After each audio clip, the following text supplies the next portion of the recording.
Think you can just break my heart and leave me? Well, you better run now, man on the run. Playing for fun, wind me up, leave me undone.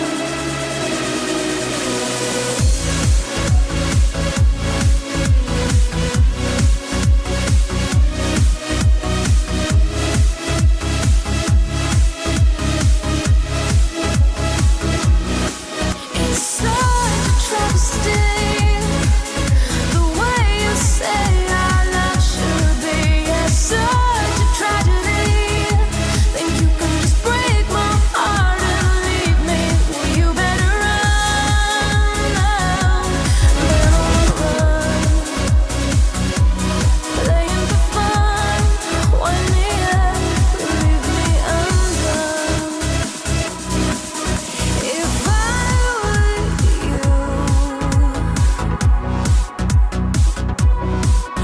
I'd dare not speak. I'd run like hell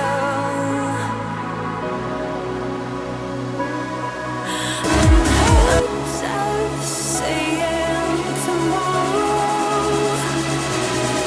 It's such a travesty, the way you say our love should be.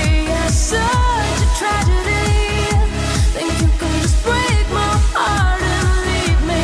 Well, you better run now, man on the run.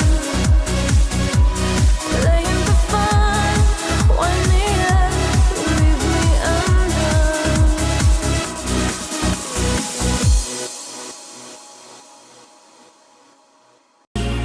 I'll be right by your side, and I'll show. Hello, Jack DeAngelis. What's up? Hello, Joshua George. You are listening to the Friday night live stream or the Friday morning live stream, wherever you may be. This is the Theodore Schubot YouTube channel, and this is the Friday night live stream. You hearts connected again in the midst of the pouring rain. Hearts connected just when you least expect it.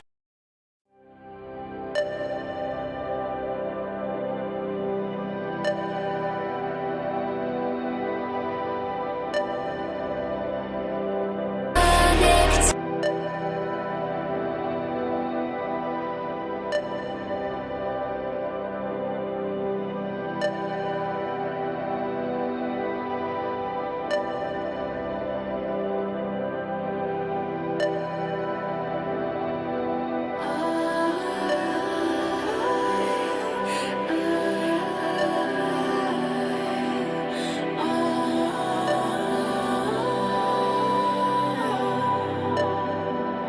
I will find mistakes in the lines of your face when you say my name.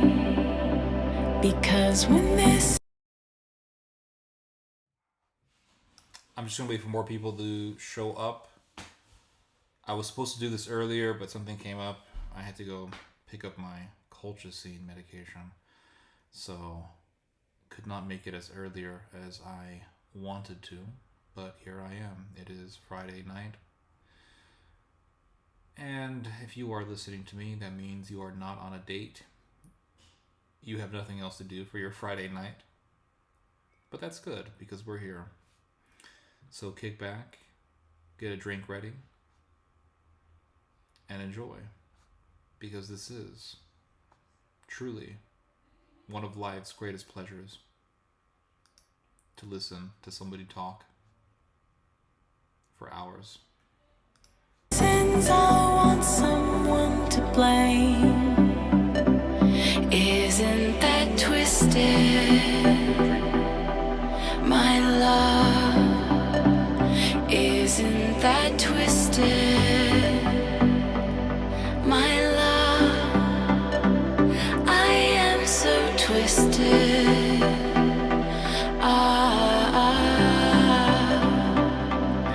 My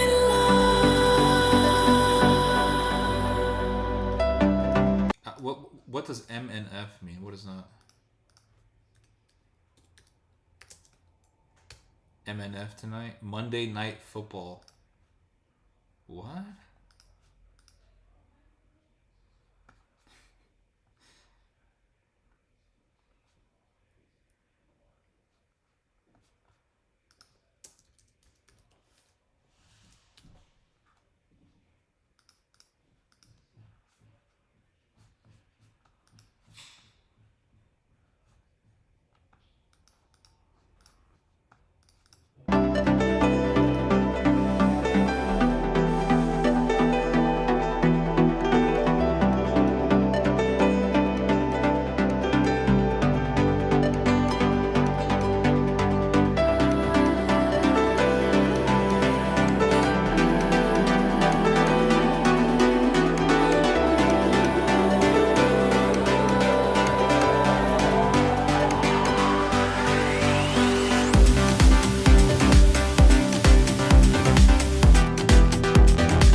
Yeah, FMF. Yes, that's correct.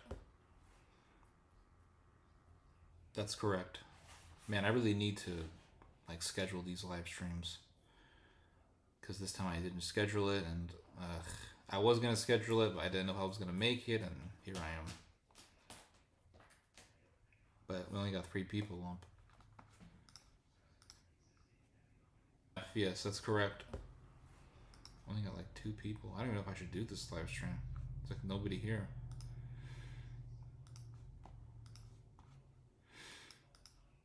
Eight people were killed in Jerusalem. At least 8 people have been killed and 10 more wounded at a shooting at a Jerusalem synagogue on Friday.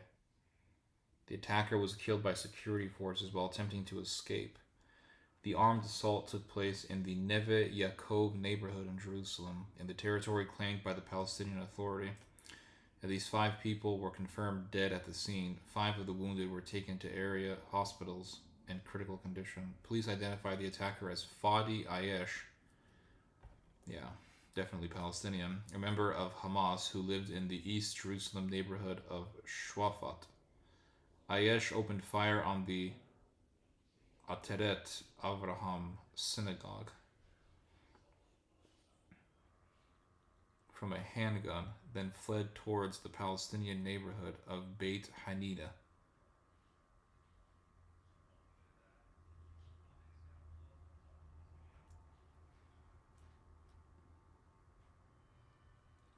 You know, it's amazing how much people hate Jews.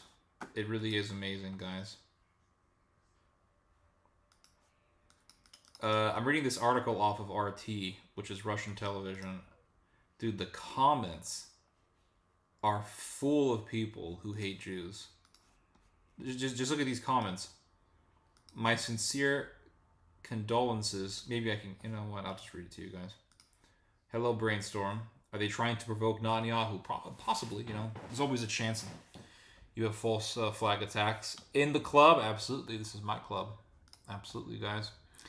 My sincere condolences to the shooter's family. May he rest in peace. I mean, it's like this guy just murdered 8 people, and you're like, yeah, my condolences to the shooter's family. Big terrorist attack when the Jews finally feel what it's like, but a security concern when they murder hundreds of Palestinians, which is mostly innocent victims. The stories of history are always the same. Israel fake state was from nothing will be null at the end. Probably still hiding in his masturbatorium. And these comments are so brain dead. You can just see the brain rot. What are you doing?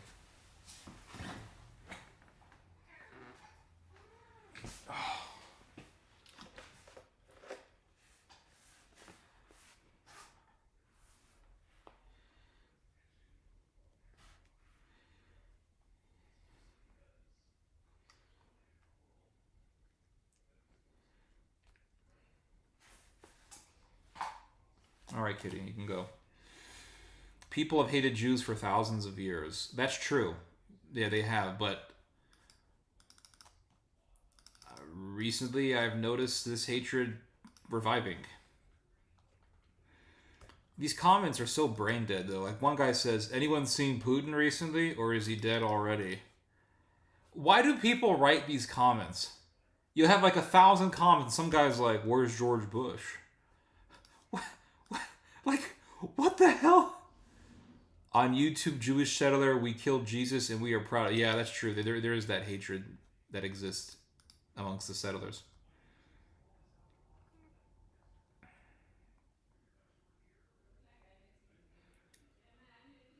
This bagger is just performing his duty. Now we will have to be bombarded with Holocaust this and Holocaust that and all the kinds of crocodile tears. Man, a lot of hatred out there, guys. A lot of hatred. It wasn't always like this. It wasn't always like this. A lot of people supported Israel back in the day. I remember 1990s. Everybody was talking about how much they supported Israel, and I've just noticed it. I could be just it could just be that I've just recently noticed this, but I've recently noticed that more and more people hate Jews. It's just, you can just see it. You can feel it.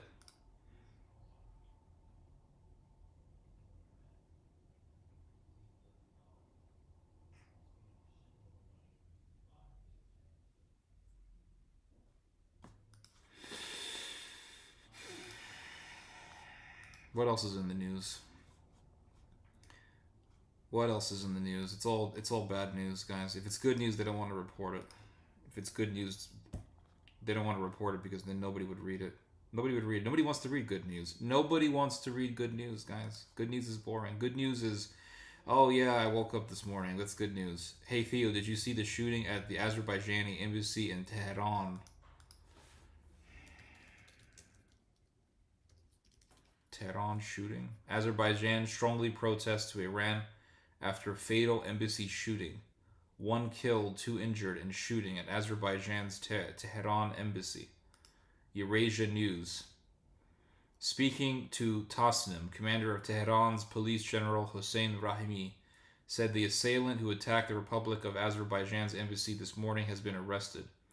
The arrestee entered the embassy building on Friday morning with a firearm and opened fire at the site, the commander said, noting that 1 person had been killed and 2 others wounded in the incident.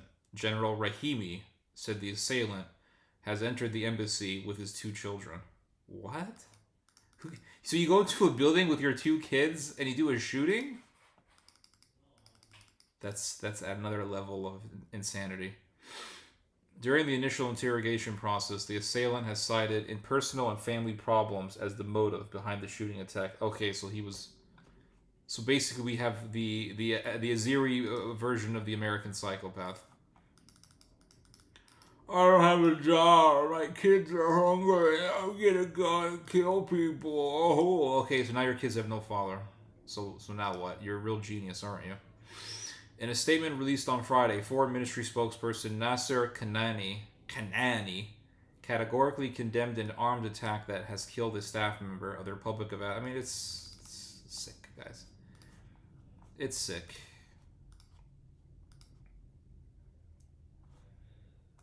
A gunman shot dead a security guard and wounded 2 other people at Azerbaijan's embassy in Iran. Kitty, what do you want? I'm gonna spray you with water, Kitty. You need to stop being annoying. Go back to bed. Go back to bed, sweetheart. They arrested a suspect and Iranian authorities condemned the incident but said the gunman appeared to have had a personal, not a political motive. Oh well. I feel the same about comments people place on videos of Russian soldiers being blown to shreds. Likely very young men being blown apart. Keyboard, yep, I know. I know, you'll see a video of some Russian guy with a knife in his eyeball and he's screaming in agony. They're like, ha ha ha ha, so funny. So much evil out there. Listen, I wouldn't say that about a Ukrainian soldier. I wouldn't say that about anybody. All right, unless they're a serial killer and they're being executed by the state. But a regular soldier who's been conscripted or who's been drafted and he's forced to fight in this war, it's very sad. You know, it's very sad. And to just like listen, soldiers fighting each other in the battlefield and killing one another, it's sad, but that's within the confines of the rules of engagement. But when you take somebody and you torture them and you take pleasure in killing them and you that's evil. It's evil.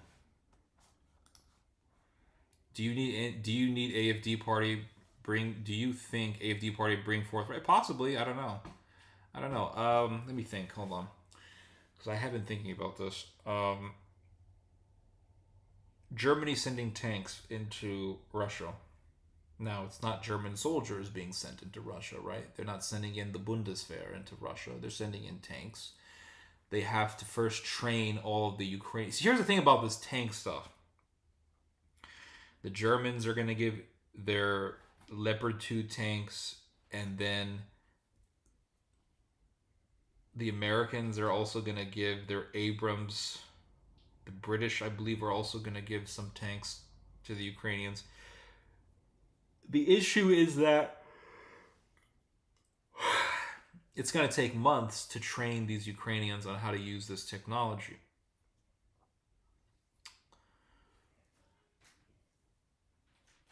So it's going to be a while before these tanks are going to be seen in the battlefield. When they are seen in the battlefield, the Russians are going to make those tanks priority targets because those tanks are going to be a little bit more difficult to deal with than the standard tank that the Ukrainians are using. The standard tank of the Ukrainians are, the ones that they're using right now. And the Russians will also make those tanks into priority targets because they can also make very good propaganda out of it. Imagine you see this German Leopard 2 tank, or even better, an Abrams tank. And you hit the Abrams and you take photos of a destroyed Abrams tank, and then you see all over Russian Telegram, look, destroyed Abrams tank, look, see, American technology is bullshit. And that's what's going to happen. Russia has hundreds of thousands of rockets and missiles that they can use to hit these targets. It's not going to be impossible for the Russians to destroy these American and German and British tanks. It's not. It's going to be good propaganda fodder for the Russians. And also there's a supply issue in the United States. People have been talking about how giving Ukraine all this artillery is depleting the stocks that the Americans have. And the question I have is, how much fuel does America have to continuously support Ukraine? Does America have enough material to give to Ukraine to help them win the war? I don't think Ukraine's going to win this war. I don't. America is not going to give to Ukraine everything that it has. That's impossible. And Russia has an endless supply of artillery, munitions. It has a lot of money, tons of money. It has a pretty big economy, especially in comparison to Ukraine. Ukraine does not have the wherewithal, it does not have the means to defeat Russia. This war is going to last for years because the Ukrainians are a very tenacious people. They're a very aggressive and they're very they're a warlike people. They're like the Russians. They're going to continue to fight. They're very stubborn people. They're not a weak people. Ukrainians are not weak people. They're not. So eventually this conflict is just going to boil over. I think eventually the Germans are going to get involved somehow. And you'll have World War III. That's it. There's not a rocket science to it. If South Korea went nuclear, would they strike first, and which country? I don't think South Korea would strike first. No, I just don't see that happening. Could South Korea get nuclear weapons? Sure. But I don't think they're going to strike first. I could be wrong, but I don't see that happening. What I see is a war between Japan and China that could be sparked by Chinese encroachment onto Taiwan, and Japan does a strike on the Chinese, seeing it as a preemptive strike because Taiwan is very close to Japan. Could be sparked by China attacking Japan. I don't know how that's going to happen, but I believe eventually there's going to be a war between the Chinese and the Japanese. There's just too much bloody history there for something not to happen. There's too much anger, and there's just a never-ending antagonism between the two countries. It's very much like Russia and Ukraine. So I don't really see South Korea being an aggressor. I see China and Japan going to war, and the Koreans being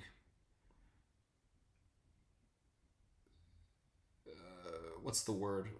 The Koreans being sort of the victims of the war in some way or another. Probably in a very bad way. What are your thoughts on pre-tribulation? Oh God. Pre-tribulation, post-tribulation. Personally, I think pre-tribulation is a false doctrine. Yeah, I don't really believe in the pre-tribulation. I think the pre-tribulation is I think it's a whole lot of nonsense. I don't believe in it. Pre-trib, post-trib, yeah, I think there's gonna be a lot of suffering. I don't know about post-tribulation. Yeah, there's gonna be a lot of suffering in the world, and Christians are gonna suffer. Non-Christians are gonna suffer. It's just like that verse in the Bible, the anger of God, or God lets destruction hit the good and the bad, sort of thing. I mean, I think everyone's gonna suffer. Japan will do another Pearl Harbor, possibly. Wouldn't surprise me. Japan is ramping up its military to deal with China. Yep, that's right.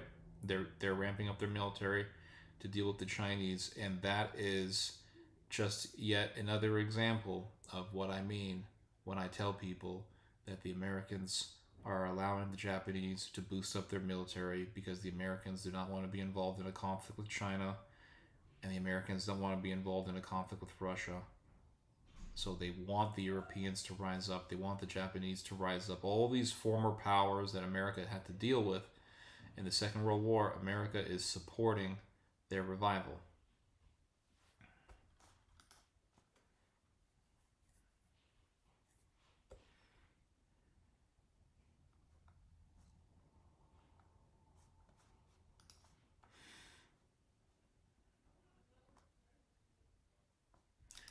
Pentagon think tank warns against long war in Ukraine. That's exactly what I've been saying. Yet all these people online, it's gonna last. It's gonna be a cakewalk. No, it's not. It's not. It's not an easy war. It's not an easy war for Russia either. I believe the rapture will happen when peace treaties signed by Israel, done by Antichrist nations, and we'll see. We'll see. Only time will tell, my friend.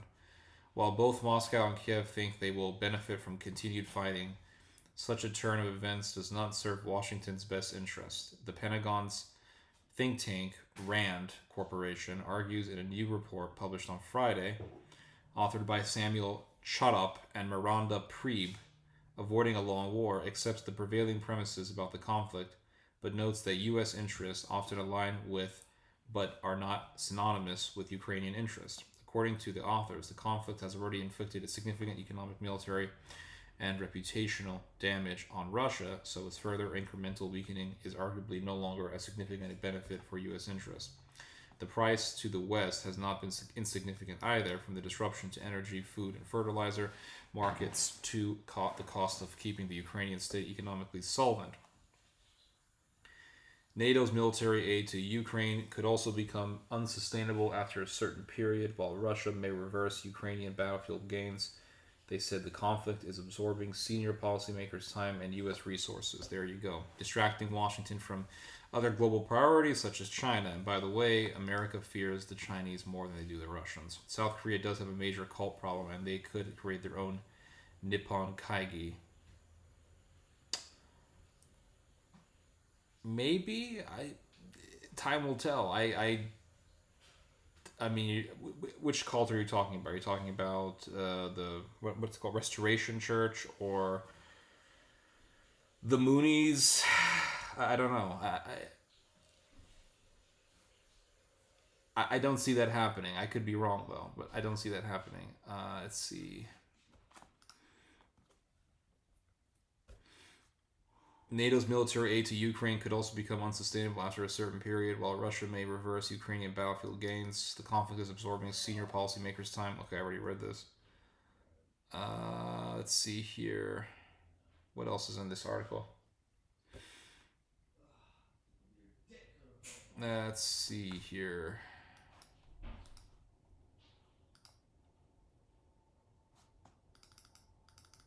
War.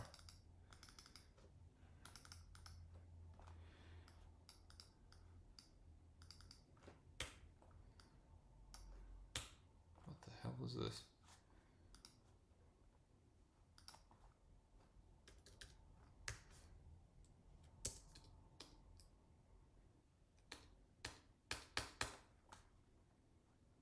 Yeah, it's gonna be a long war, guys. You think after all this bloodshed, Ukrainians and Russians are gonna be like, yeah, we're friends now? No. That doesn't make any sense.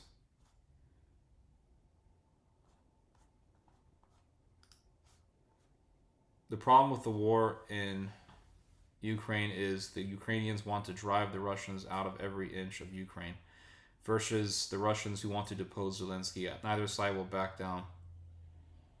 Yeah, that's right. And the thing is that the idea of driving the Russians out of every inch of Ukraine is not going to happen. That's just not going to happen. The Russians are going to take territory and they're going to fight for it. So there's some kind of compromise is going to be made because the Ukrainians can't drive the Russians out completely. That's just not going to happen. Russians have a lot of support in East Ukraine. Russians have a lot of territory. They still control 20% of Ukraine. I heard this before, and I'll use this analogy. If I control 20% of your house, who's really winning, right? You're not winning. So Ukrainians are not winning. They're fighting against a country that's a lot more powerful than they are. They're fighting against a country that has way more resources and actually has a military industry, unlike Ukraine.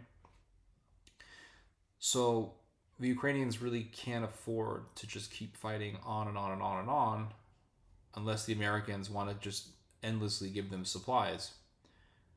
And support for Ukraine has been dwindling down.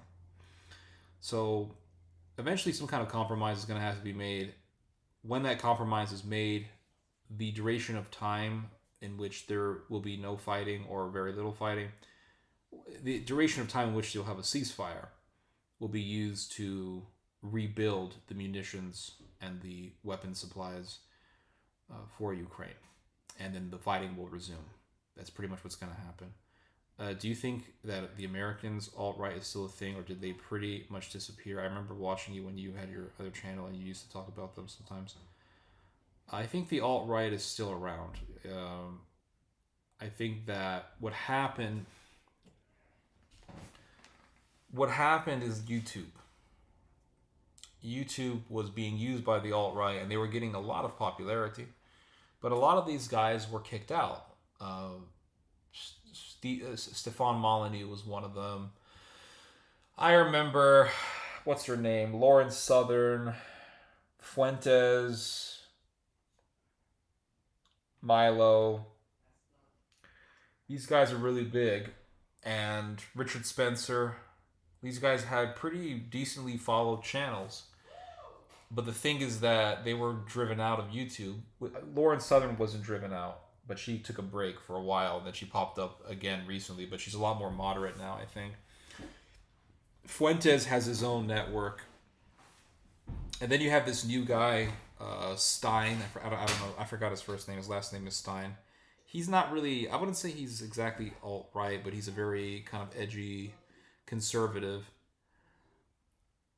But I think what happened with the alt right was that it was driven out of YouTube, and you can find it in Rumble, you can find it in BitChute, and all that stuff. They didn't go away. I mean, you don't just become a racist and just stop, right? Because YouTube cancels you. I think they're definitely around. I think that the alt right thing, the sort of edgy identitarian thing, I think that's probably bigger in Europe than it is here. Most definitely much more prominent in a country like Ukraine. But I think it's still here. I think it's still here. It's just they lost attention because they were thrown out of YouTube. So I guess censorship actually does work because you don't hear about Stefan Molyneux anymore. You don't really hear about Milo anymore. These guys were sort of driven out into the edges. Milo still pops up here and there, but I think he lost a lot of. I noticed that his steam began to dissipate once he started openly promoting pederasty. Martin Zellner is another example. Yes, he had a pretty decent following on YouTube. Then YouTube got rid of him because he was a Nazi, and that's it. You don't really hear about Martin Zellner anymore. His wife is still there, Brittany Pettibone, but she doesn't get into too much into the identitarian stuff.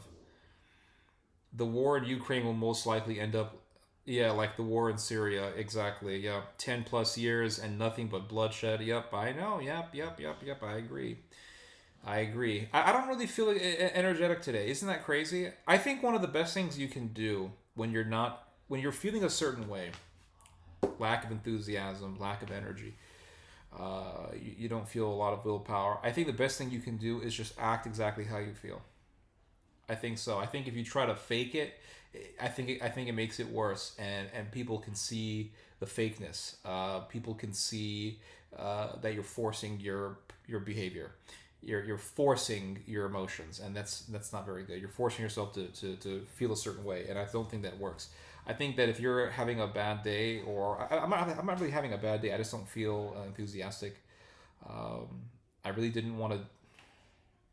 Well, I actually did want to do this live stream today. I feel kind of bad because I I I, I was a little bit apprehensive to do this live stream because I'm late and it wasn't planned. That's the thing. That's the thing.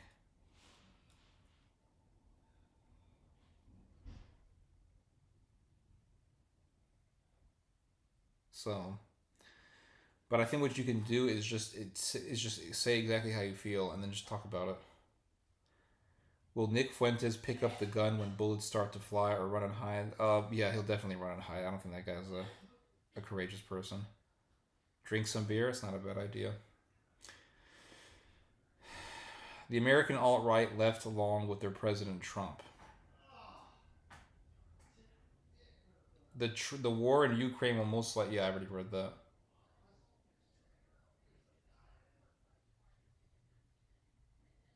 People who are obsessed with left and right in America tend to be morons. Kinda, yeah, they can be, definitely. Especially when they start... It depends. You can look at both sides in in an objective way, and you can say, okay, one side believes this, the other side believes this. This is why their ideologies are destructive.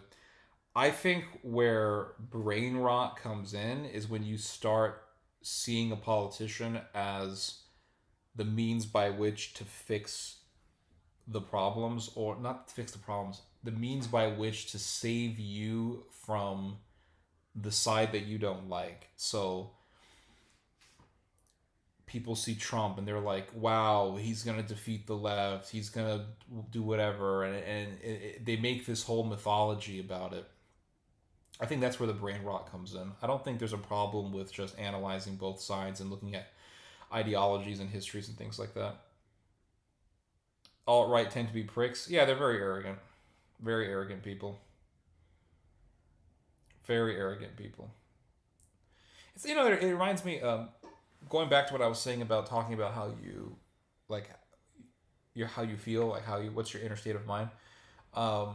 It kind of reminds me of that song from the Beatles. There's a song from the Beatles, and I'm not a. Hold on, maybe just move my mic here a little bit. I'm not a huge fan of the Beatles. Not a huge fan. But they have a song where they literally sing, uh, I don't know what to sing about. I don't know what song to write. I have no words to sing. Basically, it was at a time where I think it was the Beatles. I'm not sure who did the song, but it was basically a time when the songwriter just didn't know what to write, and so he's like, "I'm gonna write about not knowing what to write." There you go, bam. So I don't really have a lot of enthusiasm right now. Let me change though. Do you believe the Catholic Church is in its passion dying and will be resurrected, or is it forever disgraced? That's a good question. I think there's no zeal in the Catholic Church. It doesn't exist. Yeah, but what about what's the name of that organization? Property and Family and Tradition, TPP or something. PTT, whatever the name of that organization. If you're Catholic, you know what I'm talking about. What about that one organization where they like pray the rosary at pro-life rallies or something? And it's like those guys are a cult. The Tradition, Property, and oh, I can't remember the name of that place. FTP, Family, Tradition, and Property. I think it's a cult. It's a cult. They worship some Brazilian guy, and the guy was a complete lunatic. Um, you can say, well, look, the SSPX has probably more zeal in it than the mainstream Catholic Church. The problem with the SSPX is that it's full of Nazis. Technically, it's a schism, so nobody really takes it seriously.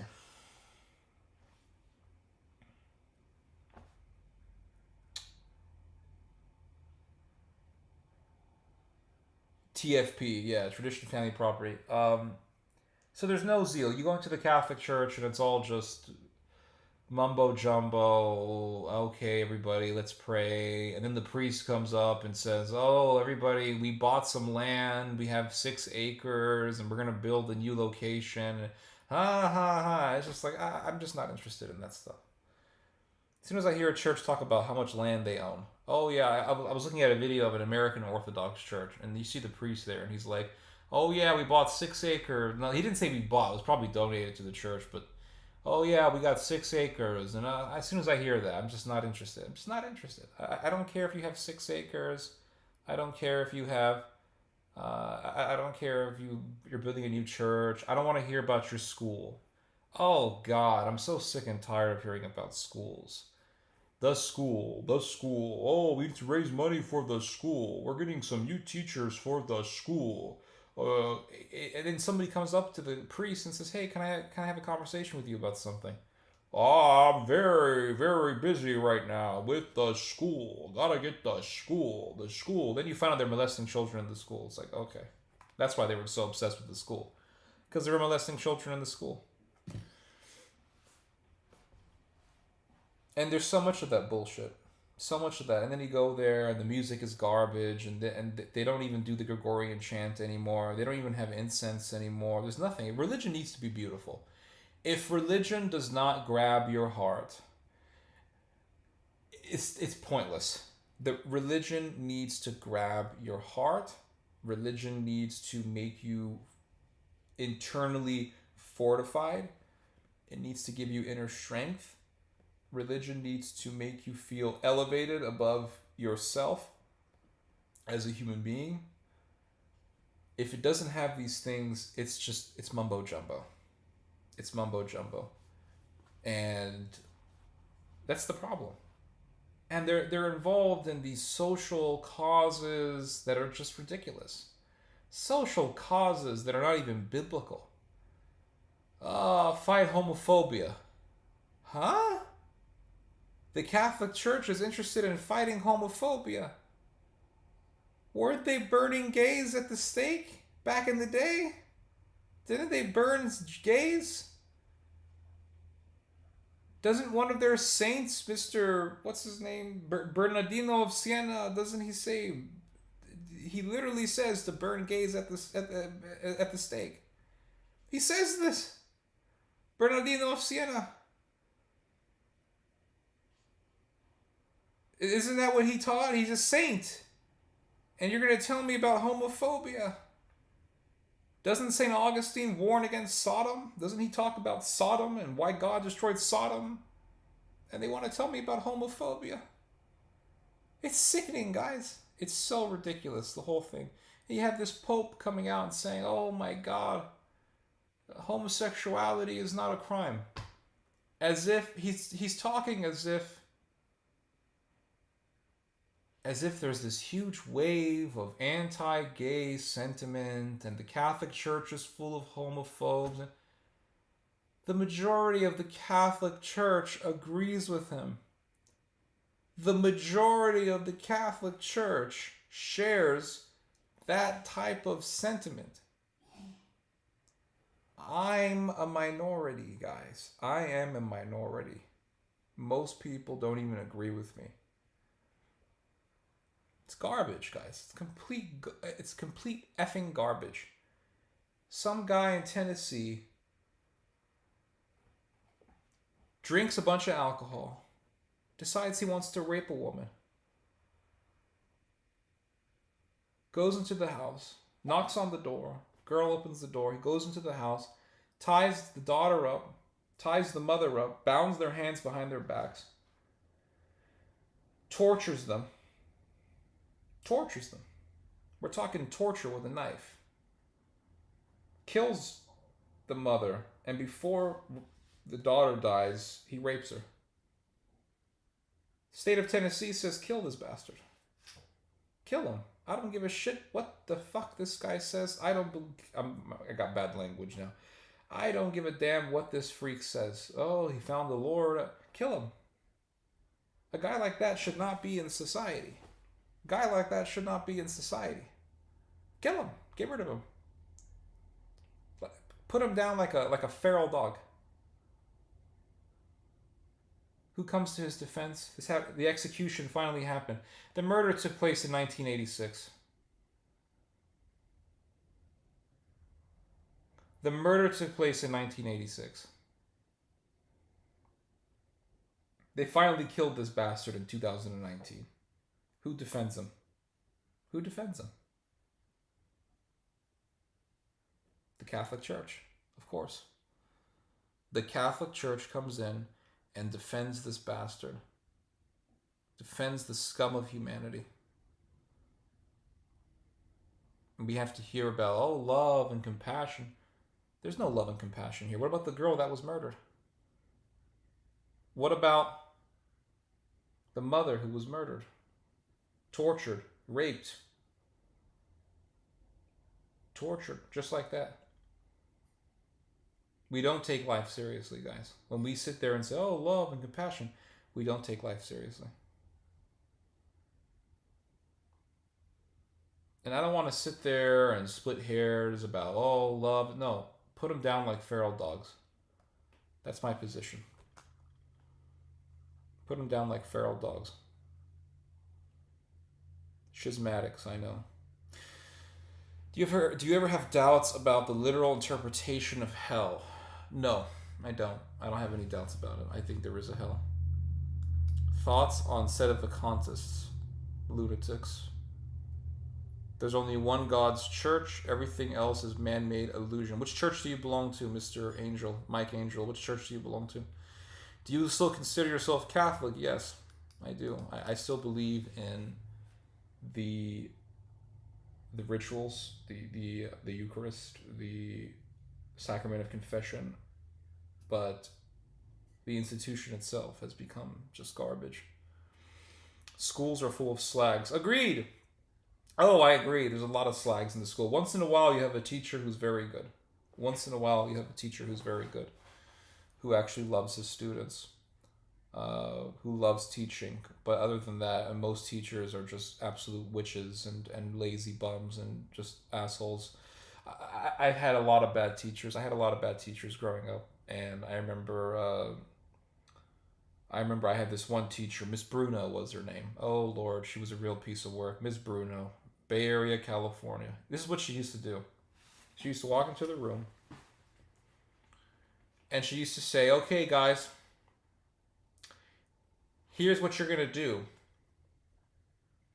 And she would drop a packet on each desk. And she would say, you're going to work on this packet. So you'll sit there working on the packet. Well, how do you work on the packet? The packet is it's just page after page of questions. Questions and asking you to define certain words.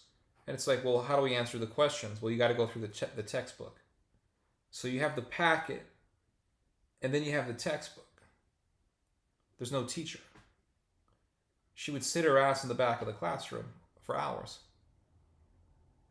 And I would complain. I would say, well, we're just doing this stupid packet every single day. Like, what else are we going to do? And you wonder why I used to get suspended every week. Hello, Mr. Asbestos Renaissance Man. What are your thoughts on the recent rise in Hebrew roots heretics encouraging Christians to keep the Mosaic law?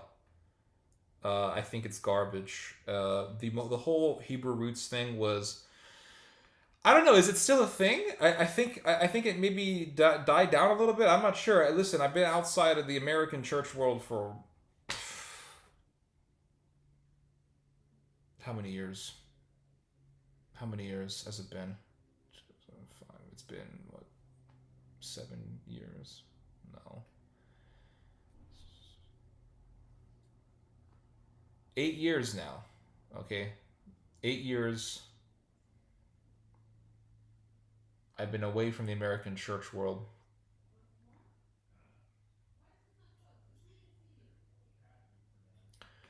But I remember traveling around with my father. We went to Virginia, we went to Missouri, we went to Florida, and all these different states. And we saw Colorado, and we used to see a lot of the Hebrew roots people. And they were all insane. They were all of them batshit crazy. Absolute crazy, lunatics. So for those of you who don't know, Hebrew roots movement. So let's talk about the Hebrew roots movement, guys. Let's talk about that. Somebody brought up the Hebrew roots movement, and now my mind, little hamster wheel in my brain is going. So let's talk about that. Hebrew roots movement. So my first introduction to the Hebrew roots movement was when I was a child. There was a Bible study that my father used to go to when my father was working as a computer programmer, and he was a recent convert to Christianity. My father was very excited about Christianity. So we would go to all these different Bible studies, I remember. And one of them was, it wasn't hardcore messianic to the point where, people are denying that St. Paul is an apostle, and people are denying the Trinity and reading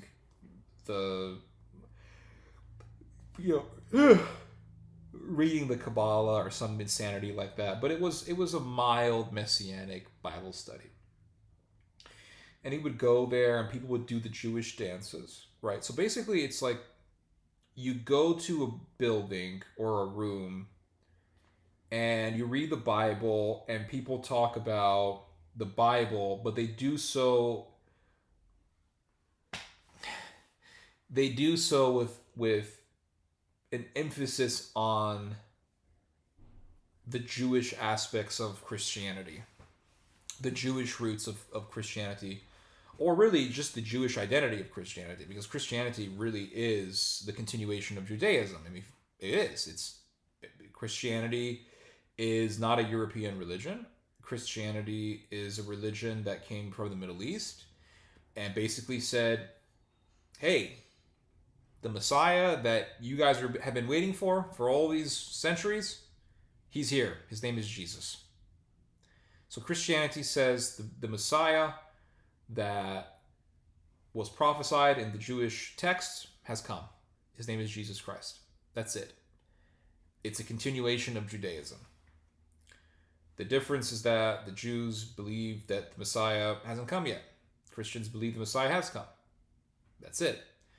Now, with those beliefs come different actions and different demands. So in the Jewish religion, they still demand that the Sabbath be observed. They still demand that the dietary restrictions be observed. Christianity does not have those types of demands. So there are differences most definitely in the rituals and also in the aesthetics. Now, I would say that the aesthetics that are found in the Catholic world and the Orthodox world probably have roots in ancient Israel. The candles, the images of angels and things like that. In King David's or King Solomon's temple, you have the cherubim, the statues of the angels. You have the menorah. You have different images, flowers, and things like that. You'll find similar things in the Orthodox and Catholic churches. So they definitely have different appearances. They have different rituals, different mindsets also between Jews today and the Christian world. But Messianic congregations, they read the Bible. They claim that they still say that they believe that Jesus is the Messiah, but they read the New Testament with an emphasis on the Jewish identity of Christianity and the Jewish history behind, or the Jewish roots behind, the New Testament text. That's the difference. That's the thing between Messianic congregations and regular congregations, be they in the Protestant world or Catholic world or Orthodox world. So, for example, a lot of Messianics won't say Jesus. They will say Mashiach, or they will say Yeshua, or Yesu. They'll use Hebrew words to describe Jesus, or to name Jesus, or to name God. They won't say God all the time. They'll say, well, Jehovah, Yahweh, Hashem. They'll use these Hebrew words. So they're Judaizers, and the problem, I don't have a problem with using these words, so to speak, but I have a problem with the Judaization, right? The idea that, well, we have to be like the Jews. We have to follow the Sabbath. We have to follow dietary restrictions, and they're reversing what the New Testament taught, and that's where the heresy lies. And a lot of them, and this is one thing I've noticed about the Messianic movement, the movement itself hasn't stayed the same. You have all these weird splinter groups and cults, and because they get so obsessed with some of the things in the Old Testament, and they become such literalists that they'll start preaching polygamy. They'll start preaching against the Trinity, right? Because they'll say, well, Jesus was a man, so therefore it's idolatry, so there can't be any Trinity, and the Trinity was something that was invented by Catholics, so the doctrine of the Trinity the doctrine of the Trinity was articulated by the Catholic Church, so therefore throw it out. St. Paul preached against the Judaizers, so throw St. Paul out. And a lot of them get into this type of stuff. They get really deep into this stuff, and it's pretty vicious.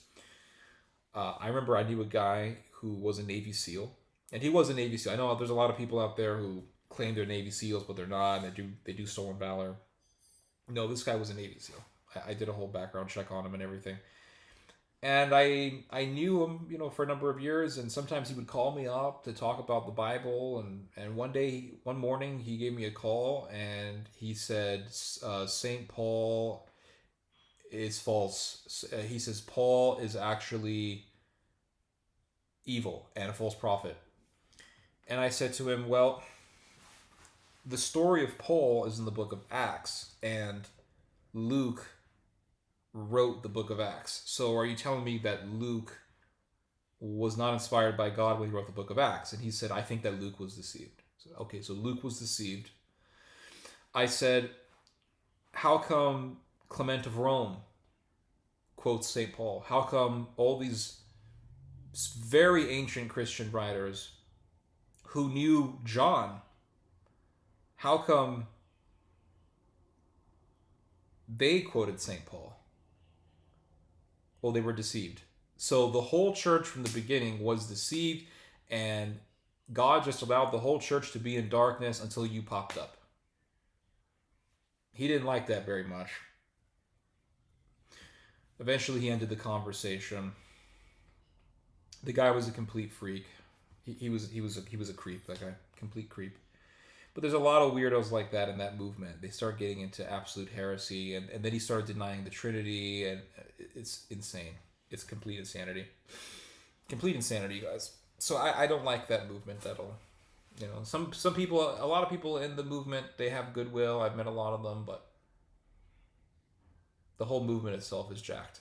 It's completely jacked. So those are my thoughts on the Hebrew Roots movement. I don't like it. I think it's garbage. Can we make distinction between dogmatic teachings and off-the-cuff heretical statements? Yeah, of course you can. Of course you can. There is the Trinity. There is the virgin birth. There is the resurrection. I mean, these are all things that the church teaches that we believe in. Doesn't mean I'm going to equate that with something that some pope says. So yeah, there's hypocrisy in so many churches these days. Do you take any spirituality from any Protestants, or do you like to listen to any non-Roman Catholic preachers? I used to love listening to a guy by the name of Jeremiah de los Santos. He was not a Catholic. He was a Protestant. He was a street preacher. But man, that guy could preach. Jeremiah de los Santos. I'm pretty certain you can find some of his old street. I don't think he does any street preaching anymore, but I did a little documentary about him about almost 10 years ago now. And he was a great preacher. He was a great preacher. He preached against Sodom with just flames of zeal. And he was not afraid, and he was arrested. I mean, he was a great guy, though. He was a great guy. I love listening to him. He's not a Catholic, but you know what? He says things that Catholics should say. Jeremiah de los Santos. He was very, very funny. He preached hard against the Sodomites. He was great. He was very good.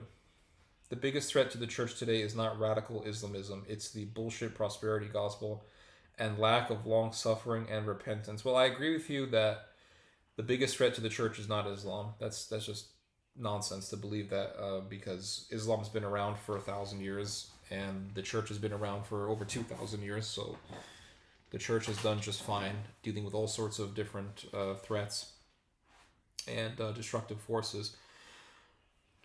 Christianity is still here. I would say that the biggest threat to Christianity is not just prosperity gospel. I would say, but prosperity gospel is a big thing, but I would also say it's what Jesus warned about, and that is a wicked generation seeks after visions and seeks after signs and wonders. And that's a big thing that we see nowadays. People seeking visions and, oh, can I hear God's voice? And they want to hear God's voice, and, oh, the Lord told me. And we've been seeing that nonsense for decades now. It's nothing new, but I would say that is a blight in Christianity. I would also say that in the Catholic world, I would say the biggest blight is this liberal Christianity that a lot of Catholic priests subscribe to and advance. Their defense of murderers and rapists, their defense of pedophiles. I mean, this is a huge, huge problem in the Catholic Church. Their defense of pedophiles has become a great scandal and a stumbling block for many people, and it's probably one of the biggest reasons why, not probably, it is one of the biggest reasons why people leave the Catholic Church. It's a huge reason why people leave the Catholic Church. They would be the ones shouting to let Barabbas go free, yeah. Have you heard of Chaim Solomon? Yeah, I think so. Yeah, I think I've heard of that name before. Yo, what's up, divine soldier? If he found the Lord, great, because he's about to go meet him. Yep, absolutely. Dimsi Yakovleski says, hello, Ted. Greetings from occupied Macedonia. Hello, Dimsi Yakovleski. Hope you're having a good day. Glad you are on with us. Divine Soldier. Shout out. Marco Hold on, guys. I need my glasses. I can't read this. Too many C's. Oh, let me see. What kind of name is this? Marco Hol Kleitner. Greetings from Serbia. Zdravo, zdravo. Mike Angel says, I belong to Christian Orthodox Church. Awesome. Catherine Galpo says, glad you still consider yourself Catholic. John Juan says, how did the Orthodox settle disputes on their disagreement? Oh, here we go again. Here we go again, guys. How did they settle disputes? Catholic Church is full of disputes and divisions. It's not exactly as united as the Catholics market themselves to be. I'm a fan of your father. God has chosen him for these days. I'm glad you're a fan of him. I'll let him know. I'm glad. He's doing good work. Do you think the Jews will actually rebuild their temple in Jerusalem? If they do, it'll be evil and antichrist. It's not going to be holy. I think it would be very funny if they started building the temple and then fire from heaven came down. That actually happened. This is a crazy story, guys. Oh, man, crazy. There was a Roman historian by the name of Marcellinus, and he wrote a history of the Roman Empire during his time. He wrote about Constantine, and he was not Christian. Wasn't a Christian, he was pagan. He wrote about Constantine. He also wrote about Julian the Apostate, and he said that when Julian the Apostate was emperor, he loved pissing off the Christians. He loved trolling the Christians. So he noticed that there was all this tension between the Christians and the Jews. So he decided to tell the Jews to go build their temple. He told the Jews, go build your temple. And he gave them all the building supplies to do it. He gave them all the means by which to build the temple. So the Jews started building the temple. And there's Julian the Apostate just getting a big kick out of it because he thinks it's going to piss off the Christians.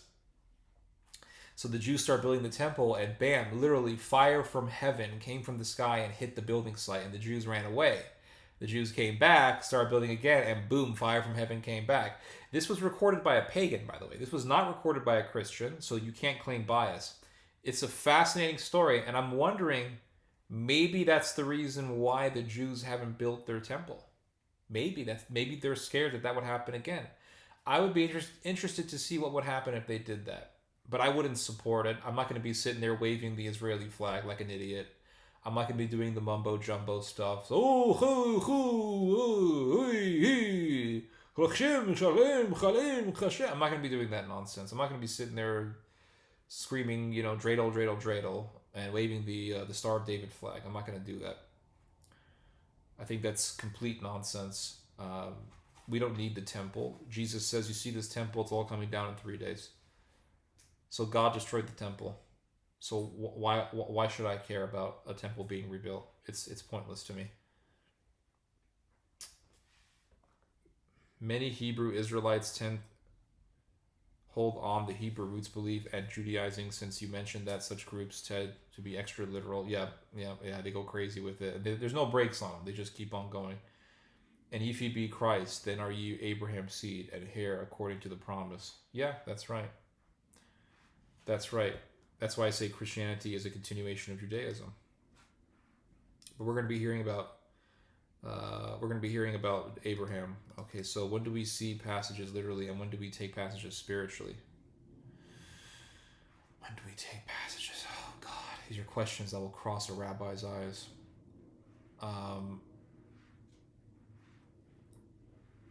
I think that when you look at the Old Testament, there's certain things that are done that God does not like, but they're done anyway, right? I don't think God approved of polygamy, but it happened. God's original plan was one man, one woman. Monogamy was God's original plan.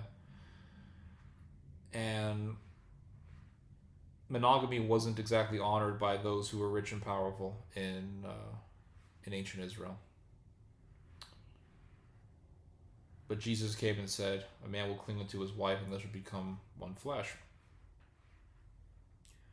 We don't sit here and promote polygamy. We don't sit here and say, oh yes, let's have polygamy in America. We don't do that. I think you just have to use your head when you're reading the Bible. I really think so. It's like, okay, don't worship idols. It's simple. Don't murder. Okay. Homosexuality is bad. Okay. That's pretty simple, guys. But then you have things in the Old Testament that are physical things, that are physical actions, but they are used foreshadow future things. So, for example, circumcision. And these things are explained in the New Testament. Circumcision, but then St. Paul says circumcision of your hearts, spiritual circumcision. So there are things that happen in the Old Testament that are physical foreshadowings of spiritual things. I can't go through every single thing in the Bible. It would take forever. So that's my answer. How to Abraham and his seed, now to Abraham and his seed, where the promises made, he saith not, and to seeds, as of many, but as of one. Okay, so what, we have to wear yarmulkes now, or what? I don't understand what's your point. Ted, do you think Archbishop Lefebvre was wrong to consecrate bishops against the will of the Pope? Was he wrong? Yes, I think he was wrong. If you're going to be in the Catholic Church, I think you need to follow the hierarchical rules in a way, because once you start doing things outside of the rules, then you have revolution, you have schism, and it just brings more division, and we don't need more division. I think Lefebvre, I don't know. I think Lefebvre should have fought the evil forces within the Vatican, within the church, without trying to make a blister group. Because when you have splinter groups, not blister, when you have splinter groups, it just makes everything look bad and weird.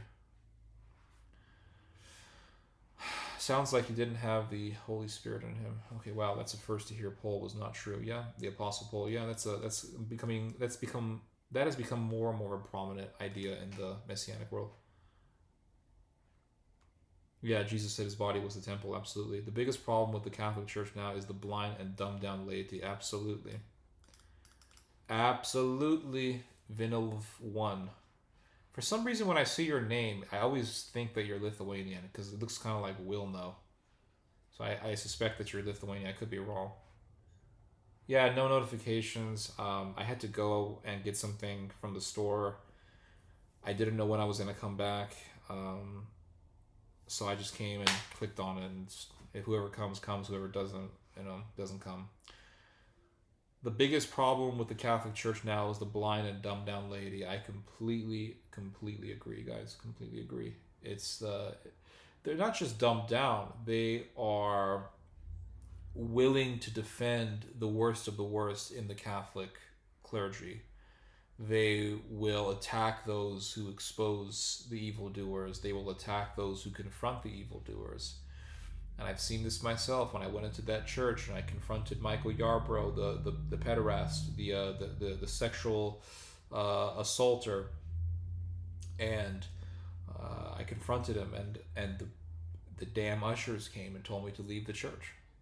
They told me to leave the church, and I told them this guy did sexual assault. He sexually assaulted a young man. They said, we don't care. That's the state of the Catholic Church. They don't care. They don't give a shit.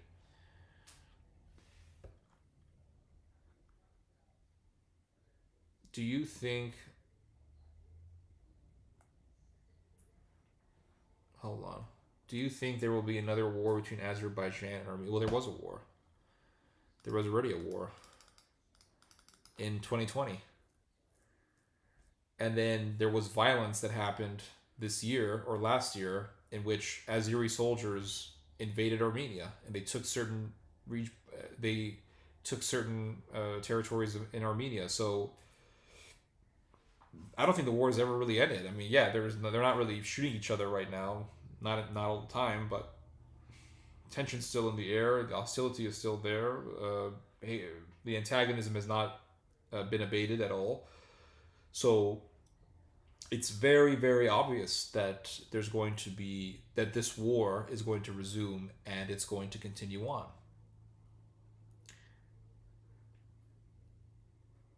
If Khazars are Hebrews, then Hebrew Israelites are also Hebrews. Good point. Good point, guys. That's why I don't believe in any of that bullshit. I don't believe in Hebrew Israelites, and I'm a Jew, and I don't believe in it. I think it's all nonsense. So there you go. What are your thoughts on super-secessionism? Church replaces Israel versus restorationism. Oh, God, these questions. Church replaces Israel. I don't think the church replaces Israel. See, here's the thing. When you guys hear Israel, you think I'm talking about Tel Aviv and Netanyahu with the gay flags flying everywhere. And that's not what I'm talking about. That's not what's being said. Israel, spiritual Israel. The church is spiritual Israel. That's what I believe. So no, it doesn't replace Israel. The church is a continuation of Israel. But not Tel Aviv, not Netanyahu, not gay Jewish stars of David. It's spiritual Israel. Why does the Ten Commandments in the Torah say do not murder, and the Ten Commandments in the Bible say do not kill? You're looking at a bad translation of the Bible. It says thou shalt not murder. Cardinal Vigiano is the only good kid. Yeah, he's okay. He's cool. He's cool in my book. And I think they persecuted that guy. The Palestinians would never allow it. They don't even let Jews walk on the Temple Mount.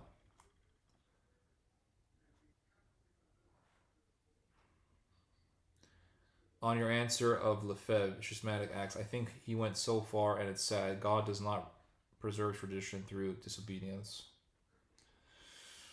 Yeah. Anyway, guys, hold on.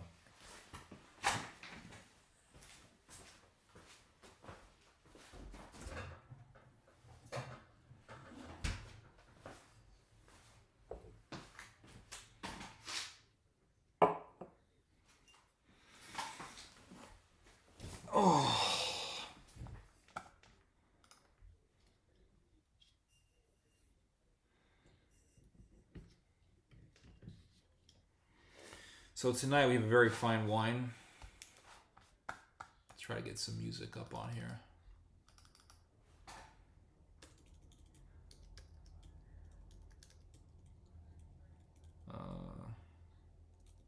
Let me think. Hold on.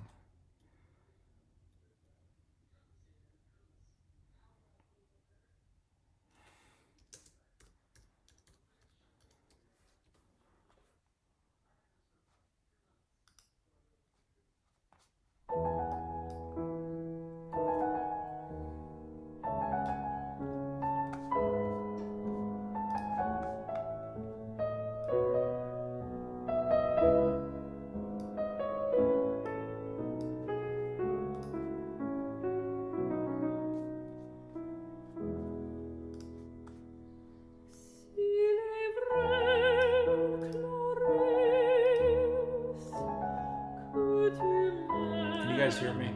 Or is the music too loud? I need to know this real quick, guys. This is not Vadim Marai, no. This is Ronaldo Hahn, his Aklori on the piano. Am I too loud? Can you guys hear me?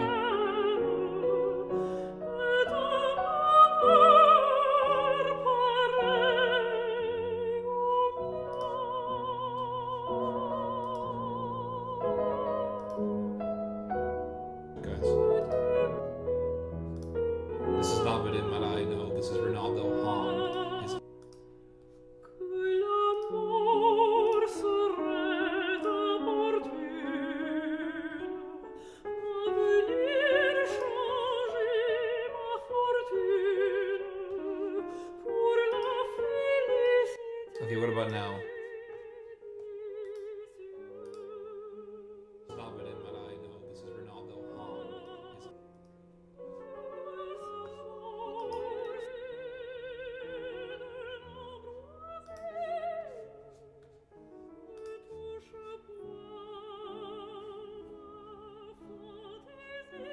How about now? Is it too loud?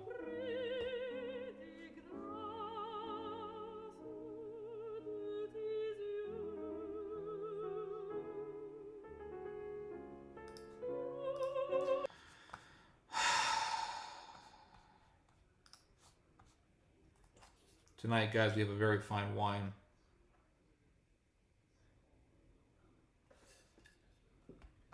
What? My audio's gone down.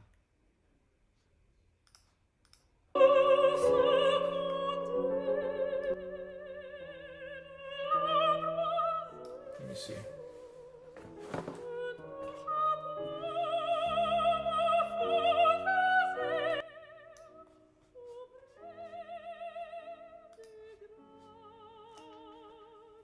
So tonight we have a very fine wine. You know what? This is bullshit. I'm turning off the music because for some reason the damn thing is too loud. Can't hear my voice. Okay. Can you guys hear my voice now? I think we're good. Okay. Tonight, guys, we have a very fine wine, very special wine. This is fine bottle of Cali Rosé.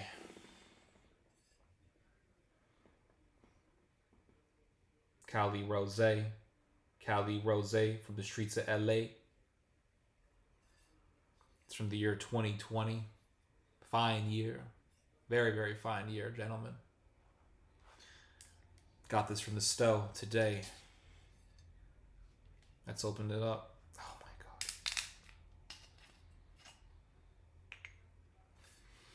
Let's check out the color.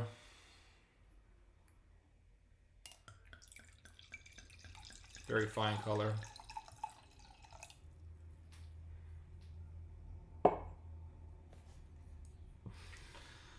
Cali Rosé is one of the finest wines in the world, my friends. 2020 is a very, very fine year when this bottle of fermented grape juice was beginning to be made. Let's take a glass, shall we not, my friends? Is it a 40 ounce? No, this is a 750 milliliter bottle. 10.5% alcohol. You're missing the brown bag.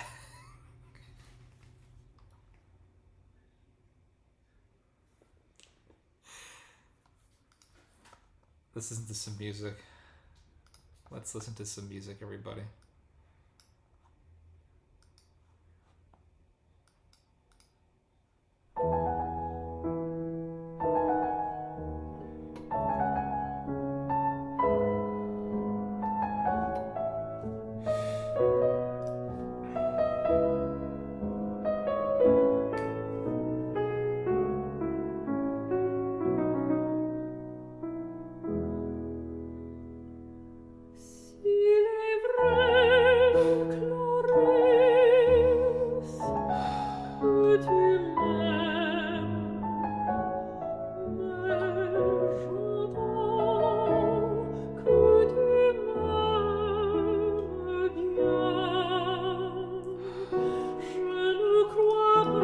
I'm definitely smelling the grapes.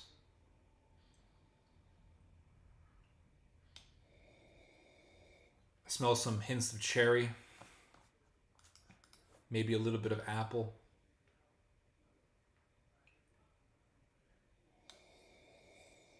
Got a little raspberry in there.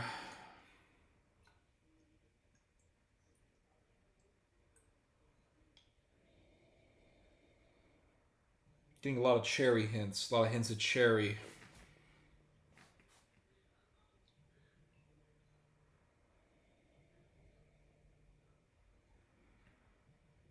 Some of that blackberry, dewberry.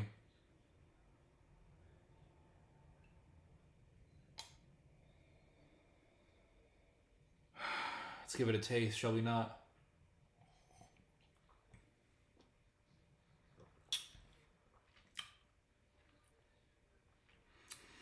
Can definitely get that fine taste of cherry.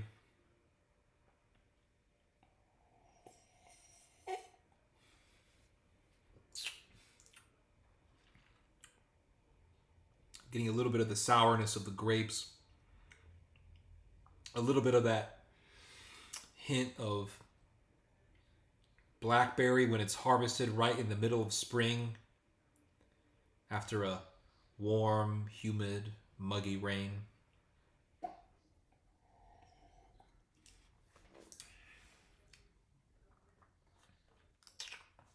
This requires some fine music, everybody. Hold on. Come on.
Aldo Hans A Clary from 1913.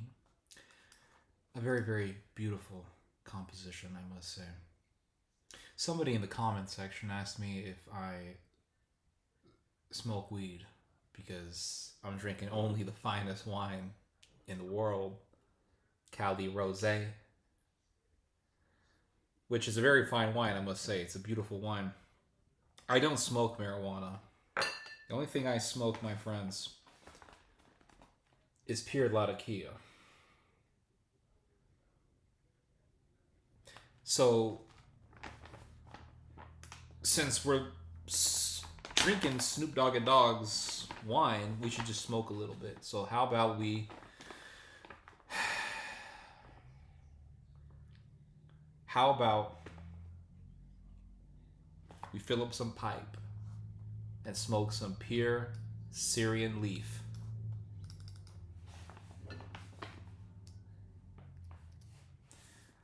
Let's play a little bit of music.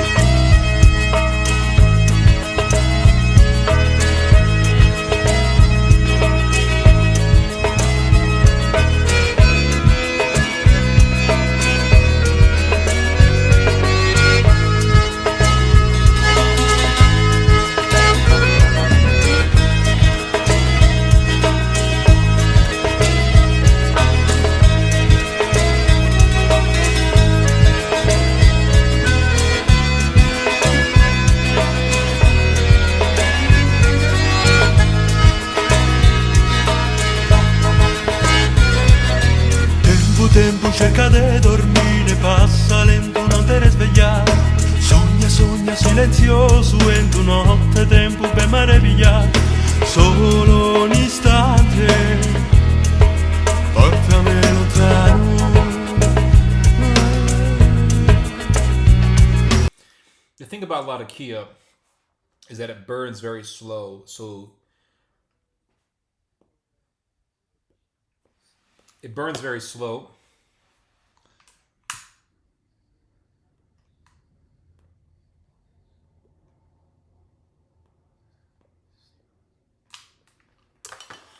But the nicotine content in the leaves is very strong.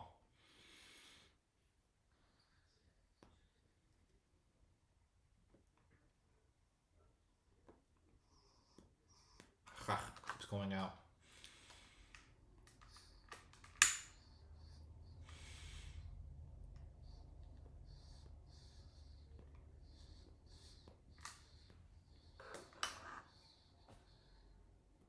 Now, when people go, like when I first started smoking pipe, Yes, it's named after the region of Latakia in Syria. It originally came from Syria. They stopped exporting it from Syria. Do you know why they stopped exporting it from Syria? Because of the fucking civil war that NATO started. That's the reason why. For now,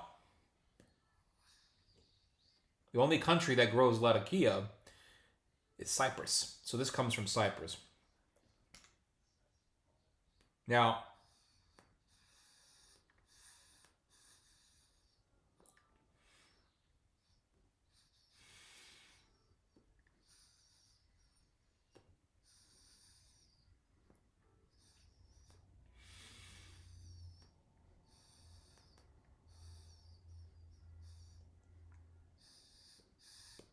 keeps going out.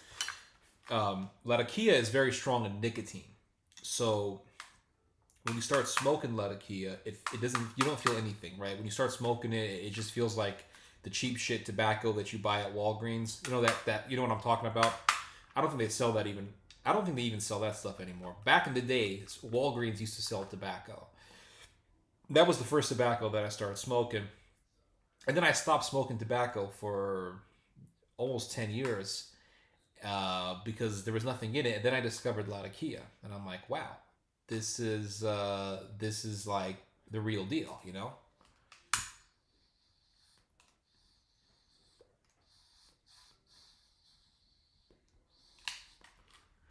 Tobacco is supposed to make you feel very relaxed. The cheap stuff doesn't really relax you. It doesn't do anything for you. So you gotta get like the heavy good stuff, the imported stuff from Cyprus, Latakia, or the stuff like I think there's a tobacco from Kentucky that's very strong. You gotta get stuff that's high in nicotine. It's good quality tobacco and it's gonna relax you. I look like Winston Churchill. Wow, that's the first time that someone's ever told me that. But you know what? I appreciate that.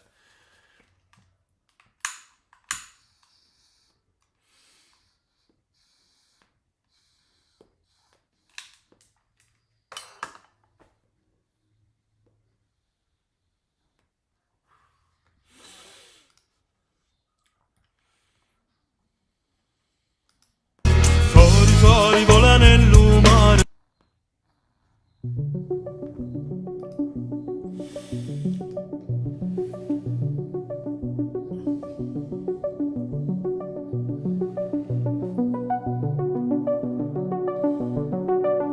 on.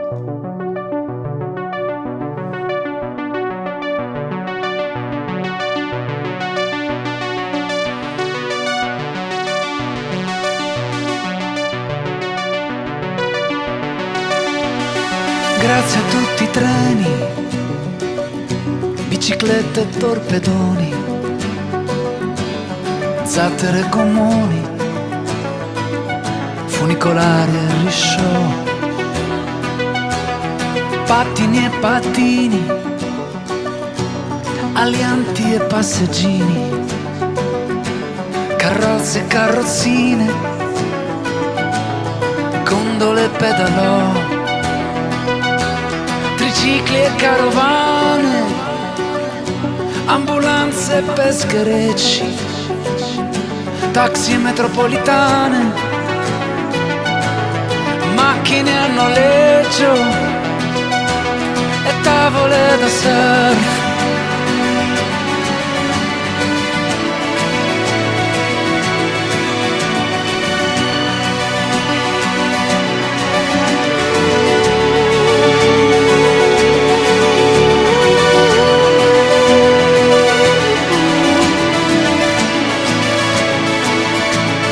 Grazie agli aliscafi, motociclette e motorini, barche a vela e furgoni, idrovolanti e tuk-tuk, elicotteri e trattori, aerei di linea e deltaplani, paracaduti aperti e doni, cavalli bianchi e roulotte, dromedari e vaporetti, razzi supersonici e piroghe, elefanti indiani e bighe, microscopi e cannocchiali, amori con le ali,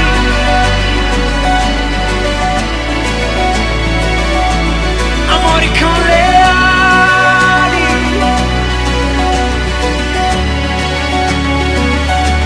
Amori con le ali.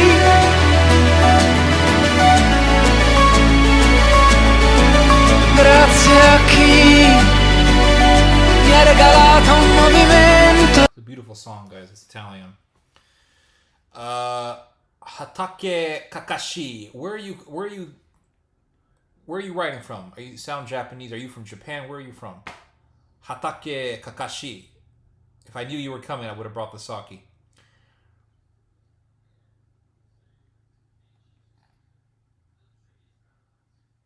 I love nicotine. It's the second best drug in the world. What's the first best drug in the world?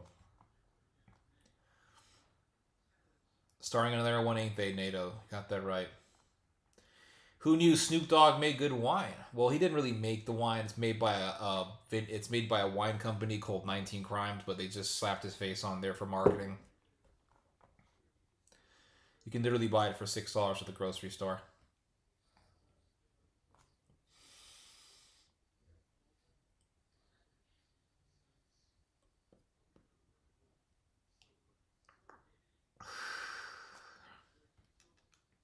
The Best of South Farthing, Frodo. Yeah, Lord of the Rings and all the tobacco. J.R. Tolkien was a huge fan of smoking and drinking.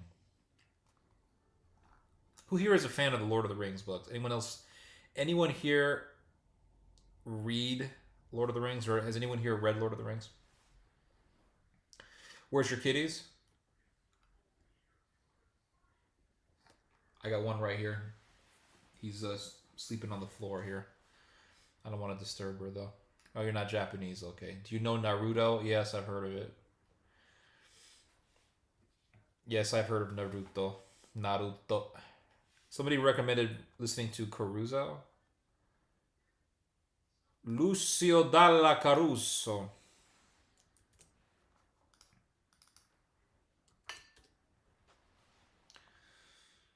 Oh, goodness. Here we go. 60 million views for this.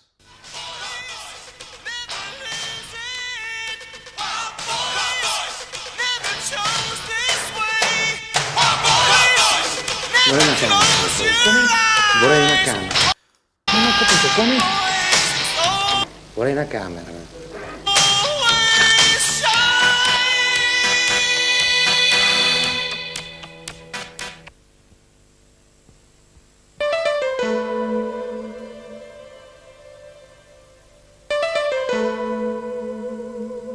You started reading the Silmarillion. Is it good?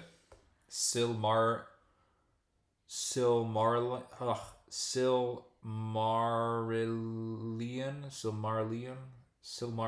I don't know what that is. I've seen the book before. I haven't read it though. Is it good? Is the book good?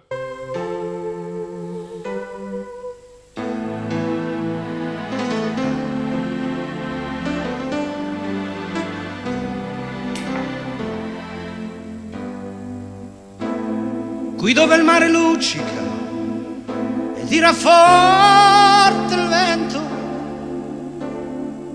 su una vecchia terrazza davanti al golfo di Sorrento, un uomo abbraccia una ragazza dopo che aveva pianto, poi si schierisce la voce e ricomincia il canto. Te voglio bene assai,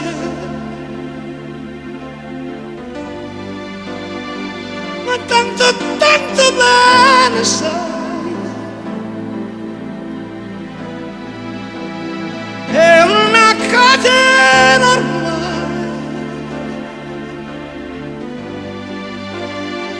e scioglie il sangue dentro da una sai.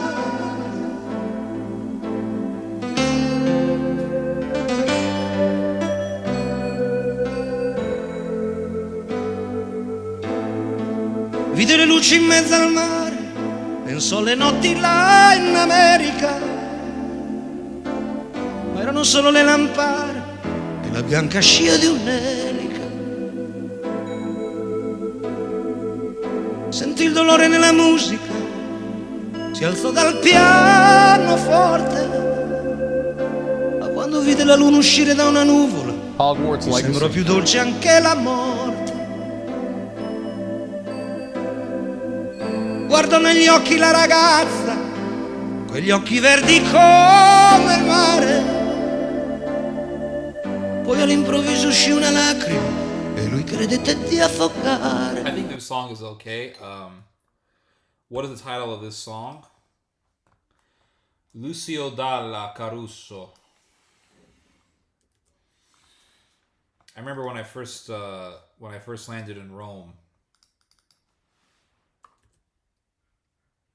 Here you go. I remember when I first landed in Rome. As soon as you came out, you could feel it. The air was different.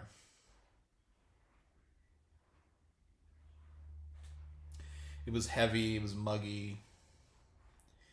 And there were all these big fat Italian guys. Oh, I can give you a ride, I can give you a ride, I can give you a ride, I can give you a ride. How much? 85 euro, 80 euro, 85 euro, 75 euro. And some woman approached us and she said, I do it for $40, €40. Okay, fine. So she starts driving us around. And she was like the stereotypical Italian woman in her 40s, you know, not married. Or I think maybe she was married, but she didn't look married. I don't know. And, you know, she said, you know, in this business, there's a lot of sexism out there. She said, a lot of men, they just see you as a woman. They, no, don't care. A lot of misogyny, she said, in the cab business. A lot of misogyny in the cab business.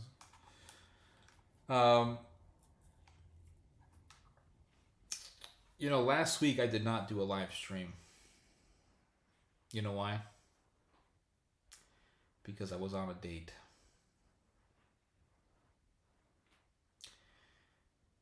And I don't know why I even bother. It's a waste of time, guys. It's just a waste of time. There was one song that I found. Addio, addio, da da da da da da. What's the name of that song? Is it Ento? What's the name of that song?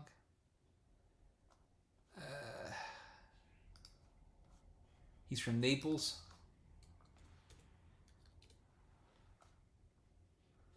Adieu.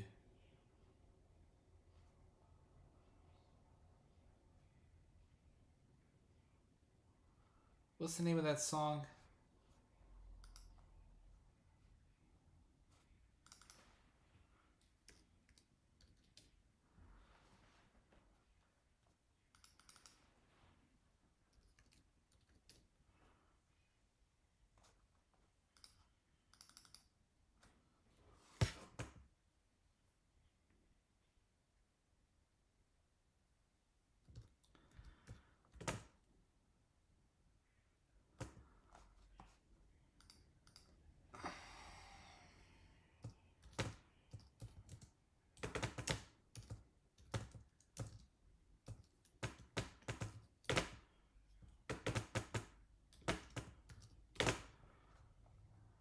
Here it is.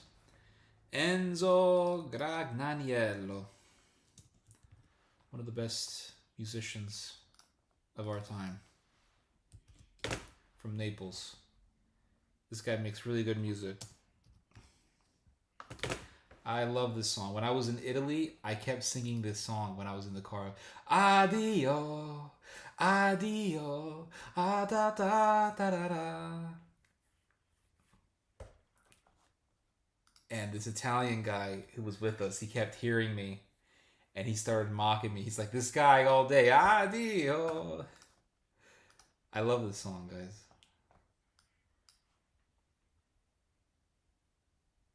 Where's the song? The beginning is so good. It's like that Spanish guitar. Just listen to this, listen to this, listen to this.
This song's a masterpiece. Struck by that Mediterranean Sea, absolutely. First time I landed in Rome, yeah.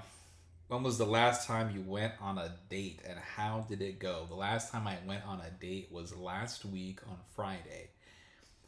Now, it went fine. Conversation lasted for a few hours. I just don't really see any purpose. You know, you date and this and that, and you get married, and then you end up miserable because you end up with a woman who wants to control you and rule your life. You know, it's interesting. This girl, her father and mother are Catholic. The father was originally Methodist. Mother was Catholic. Mother becomes Methodist. I think after marrying her husband or before, I don't know. But she becomes Methodist. And then the father begins to read about Christian history and spirituality, and he decides that he wants to become Orthodox. So he wants to become Orthodox, and the wife says, no, I left the Catholic Church for you, so I want to go back to the Catholic Church. And they hit a happy medium, and they both decide to enter the Byzantine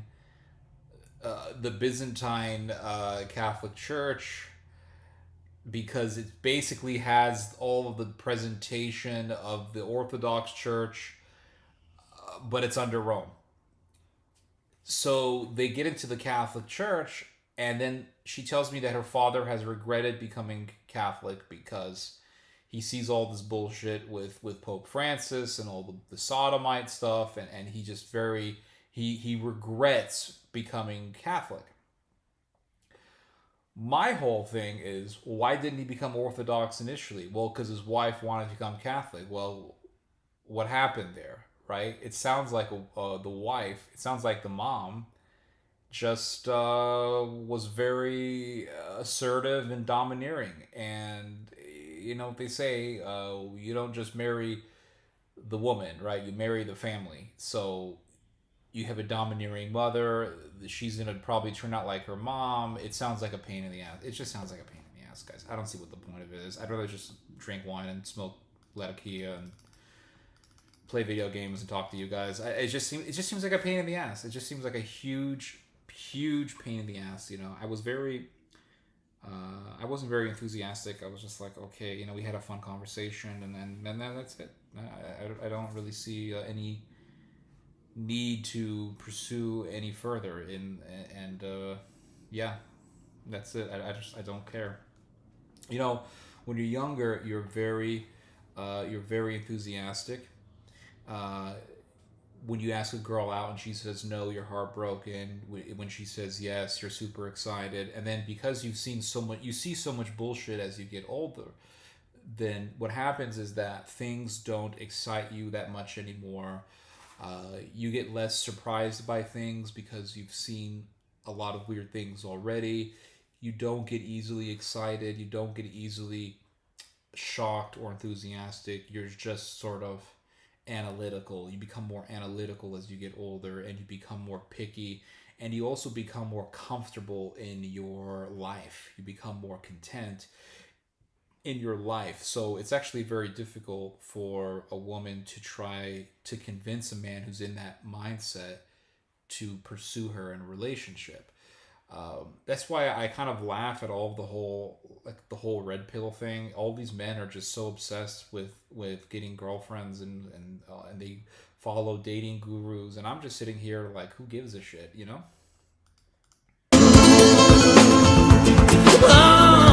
Guarderò lungo le strade fredde senza luce. Addio, addio.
Asbestos, the piece of art playing is called Addio, which means goodbye in Napoletano, by Enzo Gragnaniello.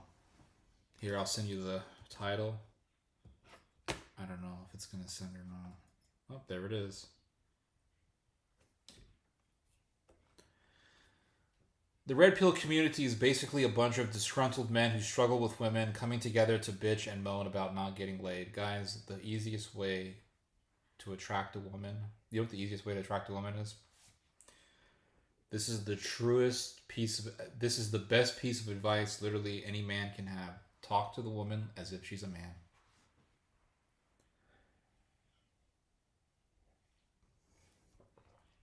Talk to her like she's some dude that you started talking to at the garden section at Lowe's. Let's say you're into gardening.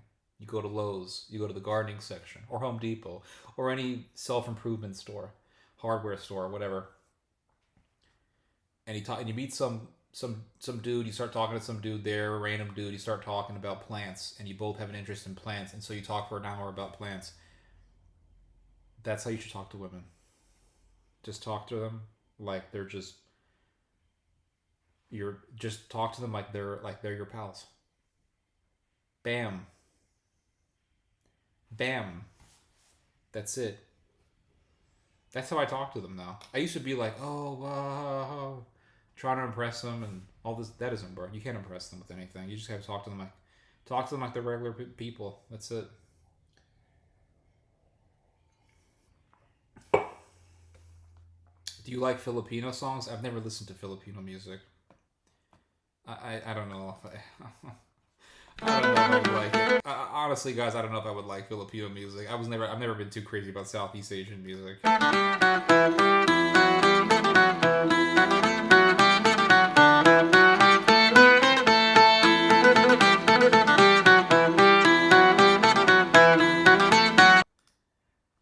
How are your chickens? How are your chickens doing with all the bird flu? My chickens are doing fine. Bird flu hasn't affected them. You know why? Because they stay inside most of the day. That's why. Prenup is the way to go. Always. Always have prenup, my friend. I can always trust Joshua George to give me the best advice. Always have prenup, my friend. Always have a prenup. Imagine going to a woman that you claim to love and telling her, hey, listen, I really love you, but in case you want to bounce, just sign this right here, okay?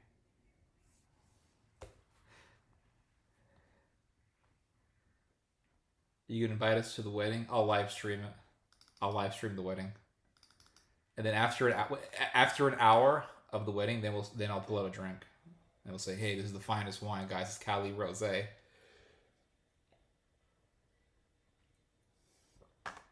Italian language hits differently, absolutely. Something very beautiful about it. Just I'll just keep reading the articles and watching videos. I have one recommendation. The title is Akin Ka Na Lang from Morissette Anon. Okay.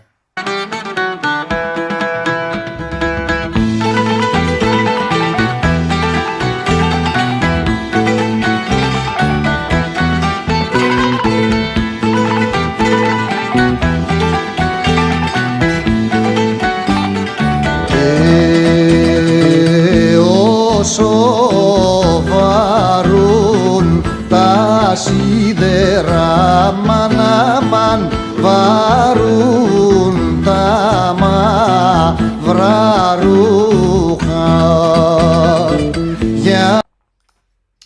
Have you been watching any TV lately? No, I don't really watch television. I recently watched a movie. Guys, if any of you are Czech, if any of you are from the Czech Republic, I'm sorry, okay? There is a Czech movie that I watched. I'm trying to get the title right. Hold on a second. The name of the film was called Markéta Lazarova. It was a film that was made in 1967. Guys, It is considered to be the best movie ever made in the history of Czech film, Czech cinema. So I decided to watch it. Let me tell you guys, this movie was 2 hours and 45 minutes long.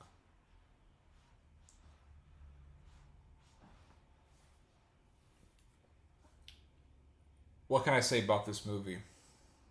First off, let's watch the trailer.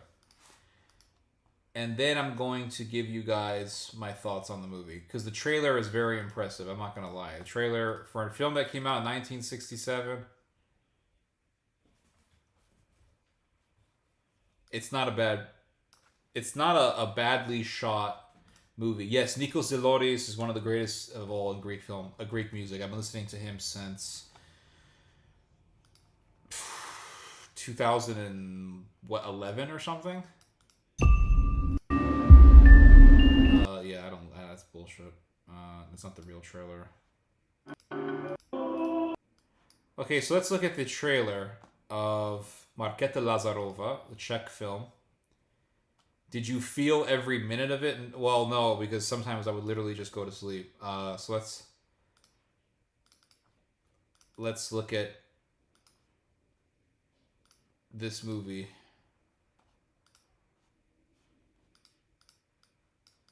Oh gosh, here it is. Is this it? Yep, that's it. Man, I wish this thing wasn't so damn big.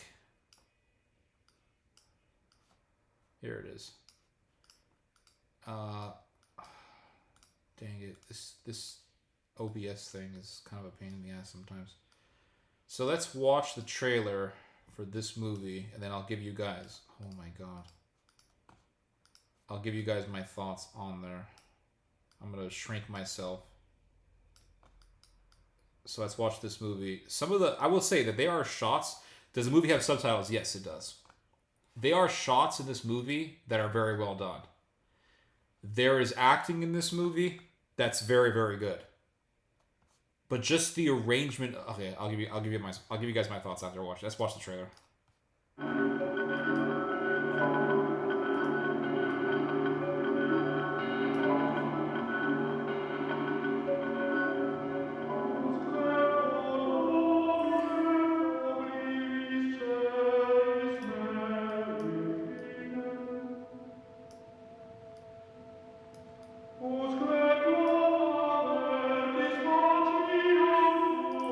This guy was totally simping for this girl in the movie, by the way. He was, and this girl in the movie, it was so annoying. She's the most annoying character in the whole movie. Like literally every scene of this girl, she rarely ever talks, and every scene in the movie, she's like, huh? Huh?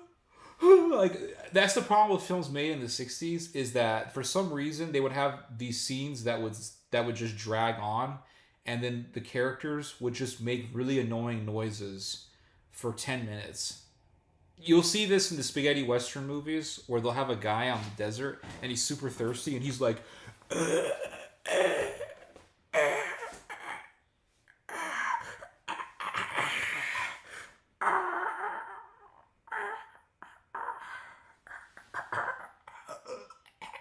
it goes on for like 5 minutes. You're like, okay, we get it, you're thirsty. Okay, can we like move on, please? You're dragging on. This girl in this movie, she does this like throughout the whole film. She's just like scared and she's stupid and she just doesn't make any sense at all. I can't stand her. She's super annoying. What else can I say about her? There's a scene in the movie. There's a rape scene in this movie. Okay, guys? I know it's made in the 60s, right? You think that didn't happen in the 60s, but it did. There's a rape scene in this movie. And you were like, oh, wow, that's really disturbing. And then like 10 minutes later, she's basically married to the guy who raped her. Like, what the hell? She gets raped by the guy, right? And there's this creepy music in the background, like boom, boom, boom. You know, the 1960s, right? Boom, boom, boom. Whatever. It's like, you know, fistful of dollars type thing. and then like 20 minutes later, 10 minutes later or so, she's sleeping with the dude, and she's his lover. You know what I mean? Like, what's the point of this disturbing scene only to see her 10 minutes, 15 minutes later, and she's getting banged by the guy? He's not even raping her anymore. He's just banging her, and she falls in love with him. Okay, let's watch the rest of this. This guy, by the way, totally simps for her. This guy totally simps for her, and she wants the rapist. She wants the rapist, guys. It's crazy.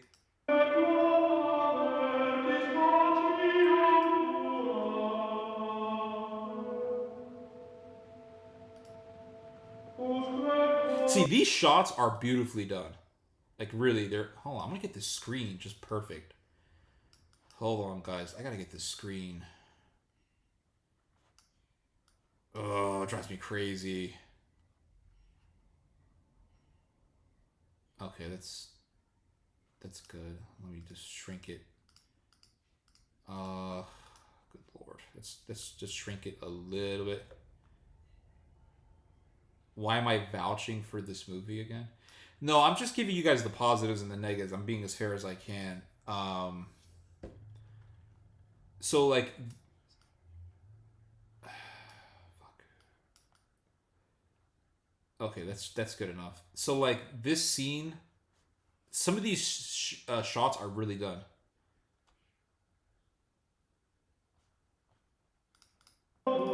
Yeah, I know.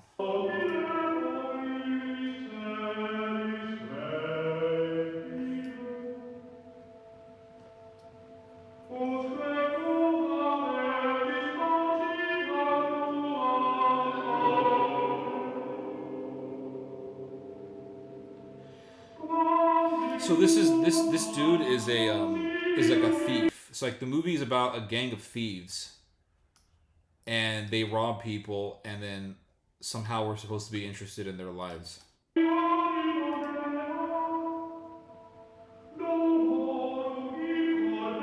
So this scene, I'm gonna spoil the movie for you guys because nobody should watch this movie because it's so boring. So this scene, he's got no arm. Right? You can see he's missing his arm. His arm has just been cut off. So he tries to have sex with his own sister. This guy tries to have sex with his own sister. And so the father gets so mad that he cuts his arm off. He cuts his son's arm off because he tried to have an incestuous relationship with his sister. Throughout the whole movie, this woman is just doing blank stares and acting annoying, and she's just dumb as rocks. She's just dumb. She has no depth to her whatsoever as a character. A lot of the film is focused on her. She's very annoying. There's only one character in this film that I actually found interesting, and you'll probably see him in this trailer. By the way, the music in this movie was pretty decent. They do a lot of Gregorian chant. Yeah, they do a lot of Gregorian chant. It's a nice song. A lot of it. That's one positive, and that's another positive for the film. The film was well shot, right? The shots in the film are good. A lot of the acting is good. The music is good. The way that they arrange the story, the way that they do the story sucks. Okay, that's just the bottom line here.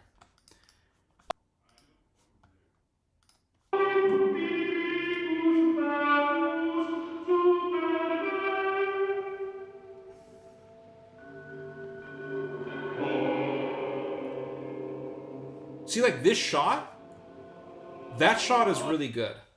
The way that they just walk towards this guy's face like that. This is a good shot. The castle, the snow, the face, it's a work of art, right? This is art. It's well done. But the goodness of this film doesn't go beyond its good shots.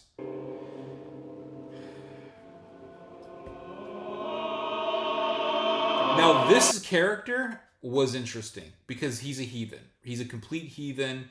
When I look at this character, it's all Czech, right? These are all Czech actors. I'm imagining this must have been how a soldier in Jan Hus's army must have looked like, right? Fanatic, lunatic, looks like a complete barbarian. I'm imagining the Hussite War here. That's what I'm imagining when I'm watching this guy. This is the only character who I found to be interesting. He looked like a heathen. He played his role very well. He's barbaric. He's ruthless.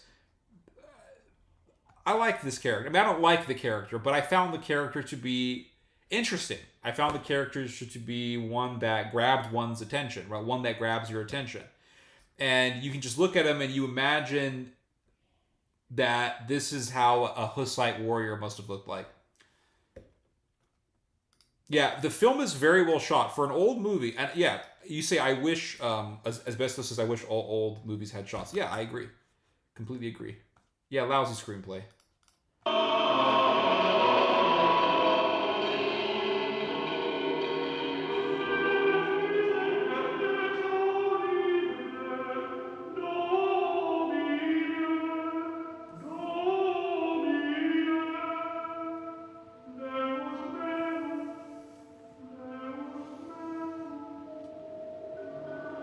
Now, this guy, this is the girl's father. And what happens is that these thieves come, they rob these German nobles. Then after they rob the nobles, this guy, this fat guy here, he comes around trying to steal whatever's left. He's a scavenger. So the thieves come back and they're like, hey, what are you doing here, blah, blah, blah.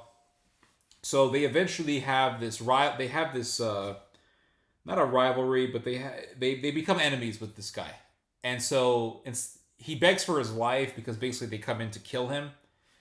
He begs for his life, and then they say, okay, we won't kill you, but we want your virgin daughter. So they take the virgin daughter, and then one of the thieves rapes her, and that's the rape scene that I was referring to.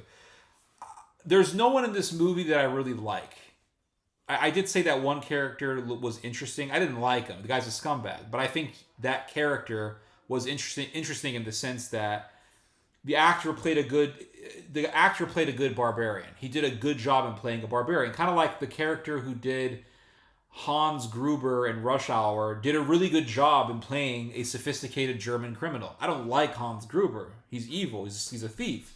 But Hans Gruber's character is very well done. Just like that guy's character was very well done.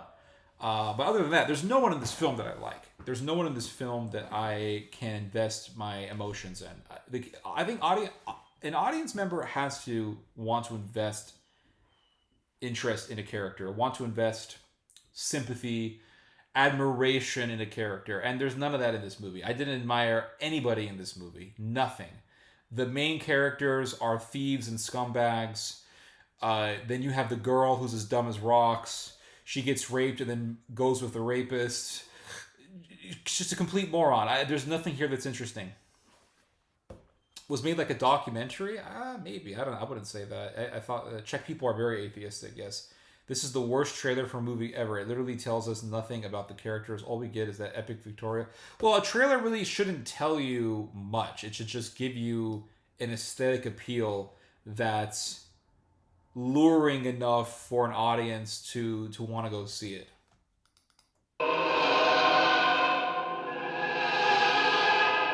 Like, these shots are really good, right? The facial expressions, they did a good job in that, and I think that's probably the reason. That's probably the reason why the film is so popular.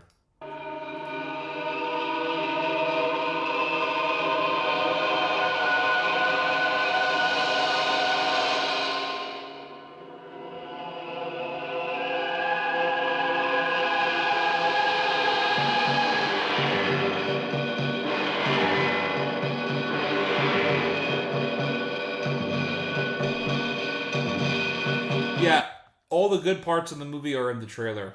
That's pretty much the case. And the battle scenes in this movie, they last like 30 seconds. I mean, they're just so badly done, and it's just boring and garbage.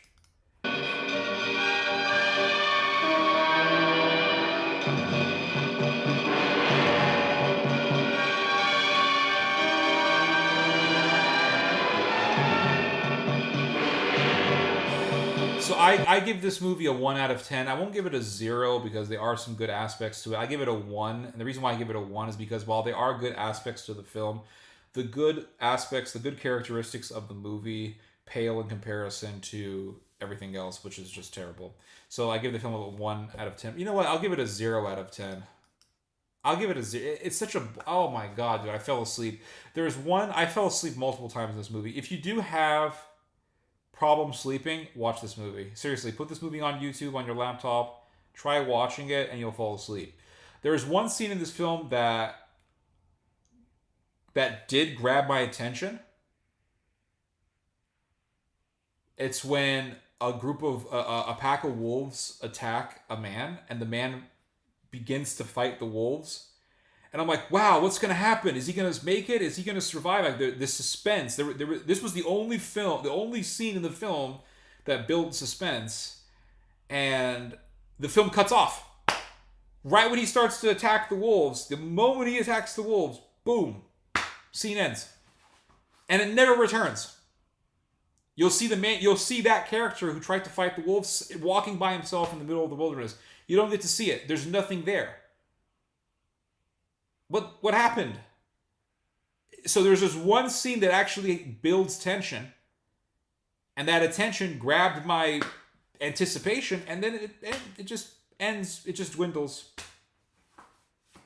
like background noise. It just dwindles away. It's a terribly done movie, and a lot of movies in those days just sucked.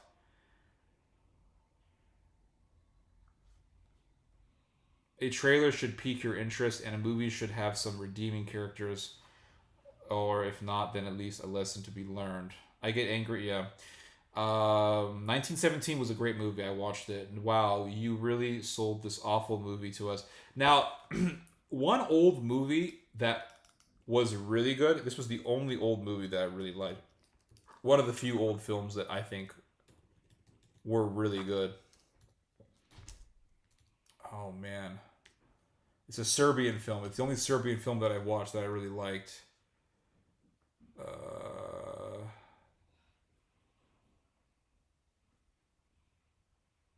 Wait, they made a film like this? Kosovo War. It was made in 1980 something. Kosovo Battle. It was made in 1990 or 1980 something. Let me see if I can pull it up here.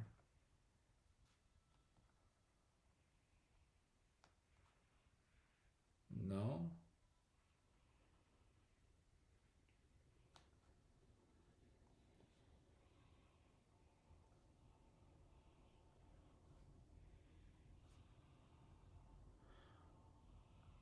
Yeah, I can't find it. Dang it. Forget it.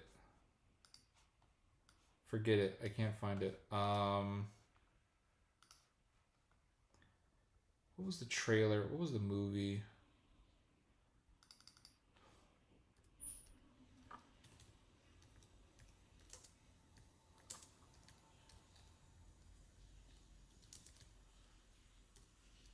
It was a 1980s Serbian movie.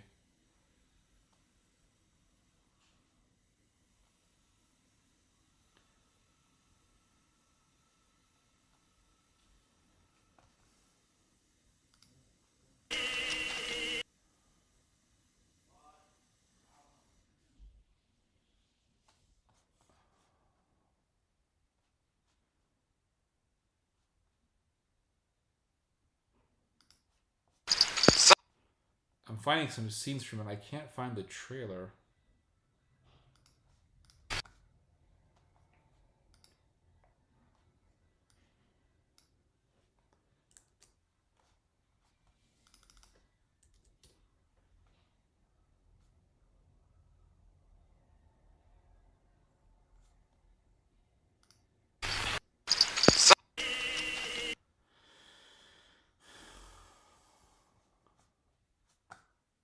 Battle of Kosovo. I remember the days that you could just watch this film on YouTube. Now you can't find it. When was this movie made?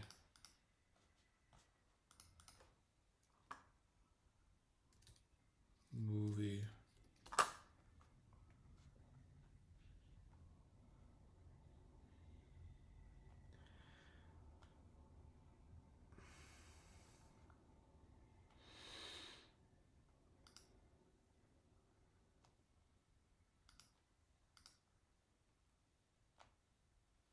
This movie was a masterpiece. So this is a scene from the film that I really liked. I would definitely recommend that you guys watch this movie. It's a Serbian film. It came out in the 1980s. I probably watched this film like 4 or 5 times.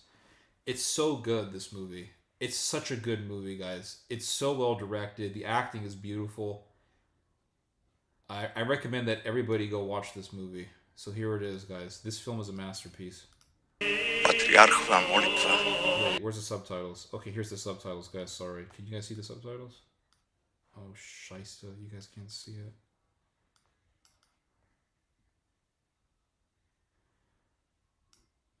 Okay, let me enlarge it just a little bit.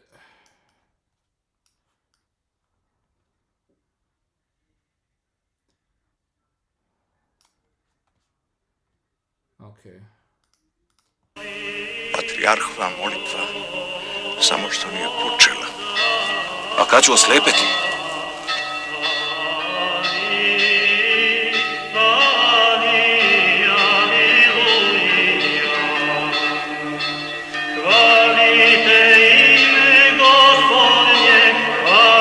Hold on, guys. I'm so sorry. I gotta get the window just right on this damn thing. It's so bloody annoying. How do I use OBS? How do I get the screen just perfect?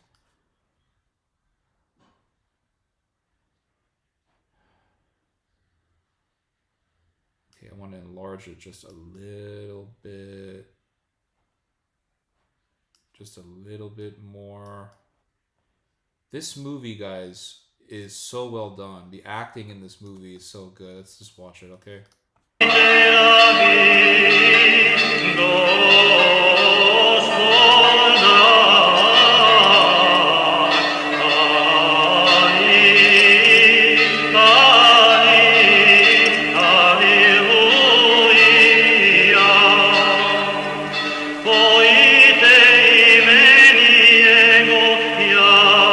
Prizivam i molim svetog ratnika Georgija i svetog ratnika Dimitrija i svetog Prokopija i svetog Teodora Tirona i Teodora Stratilata, svetog Merkurija, svetog Artemija, svetog Nikitu, svetog Jevsevija. Sada dobro pogledaj oko sebe, Makarije.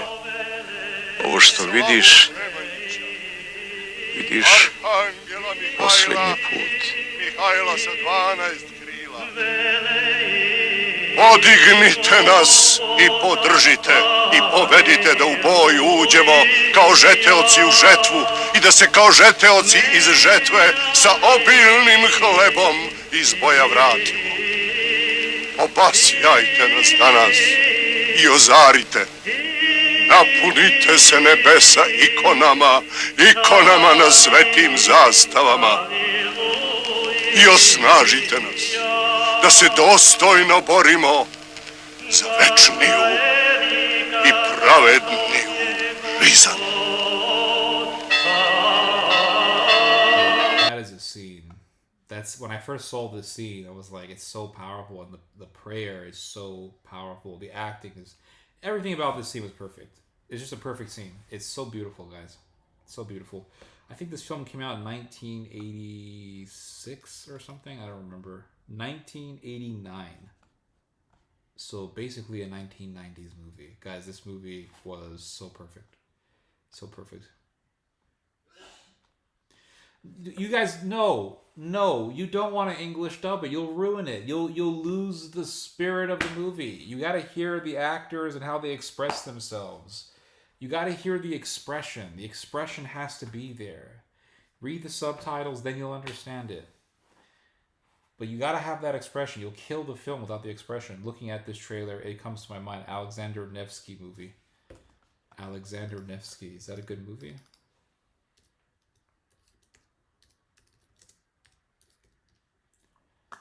Alexander Nevsky. Sergei Eisenstein. Oh, this is interesting. На товар меняешь! Да стой! Oh, this is a Russian movie. Interesting. Is it good? I only English dub anime. You can do it with cartoons, because cartoons, the mouths don't really match the expression. An old movie.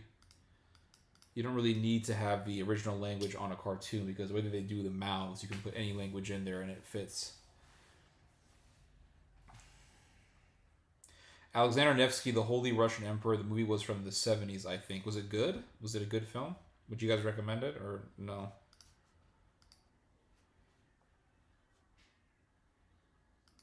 Васька! Здесь я!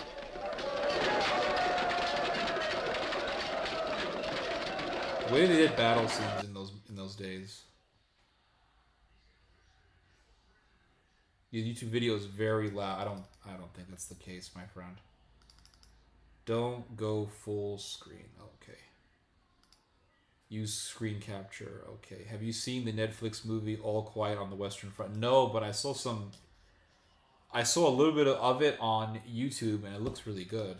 Would you guys recommend All Quiet on the Western Front or no? Watch both Operation Mincemeat and Munich. I watched Munich. Munich, right? But the Jews who killed the terrorist, or no? Munich, The Edge of War. I have not seen this film.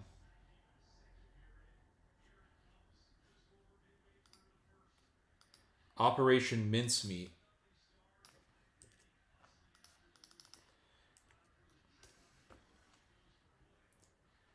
Operation Mincemeat. The Great Deception.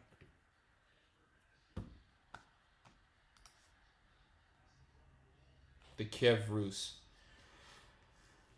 Yeah, for sure. You need to see it and get more familiar with Nevsky and the Kiev Rus. Interesting. The original Ukrainians. Okay. The original Ukrainians. By the way, are you Serbian or Russian? What are you? I know your channel name is in Cyrillic, but I can't tell if it's Russian or Serbian. Did you watch Northman? I really want to watch it. I haven't done it. The last film I watched was this Czech movie, and it sucked. I hated it. Long ass movie with nothing that happens. Just you have these scenes in the film that just drag on, and this dumb girl is like, I married a rapist. Oh, Serbian. Oh, zdravo. How are you doing? What's your opinion on what's happening right now in Kosovo? Do you think there's going to be another war? Northman, best movie that I've seen in the last 5 or so years. Oh, damn. I need to see it then. Best music also. It sounds like I need to watch that then. I recently watched another film that was good. It's called Black Death. Was it Black Death? Yeah, Black Death. It's a good movie. That's a good movie, guys. So is Apple. Dude, this was a good movie. Maybe I'll show you guys the trailer here. Hold on a second. I can show you guys a trailer. What's the Did you pause it? Oh my gosh. This was a good movie. plan? Identify the head. Strong, brutal violence. The violence isn't that brutal, guys. It's not that. It's pretty mild, actually.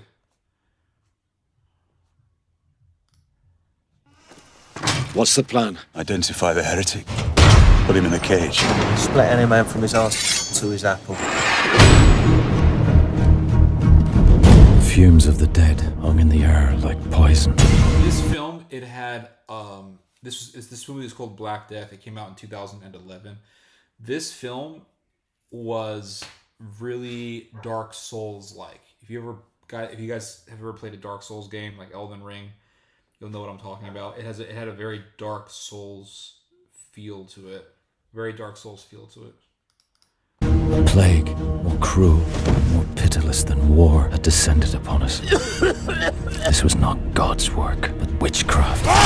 Word has reached the bishop of a village that does not suffer as the rest. I must see for myself how this village is kept safe. This movie is a hidden gem. There's not a lot of people who know about it. I only found out about it because somebody told me about this movie. Believe it or not, it was a guy in Serbia who I've been talking to for years. He told me about this movie, and so I watched it, and I think it was a very good movie.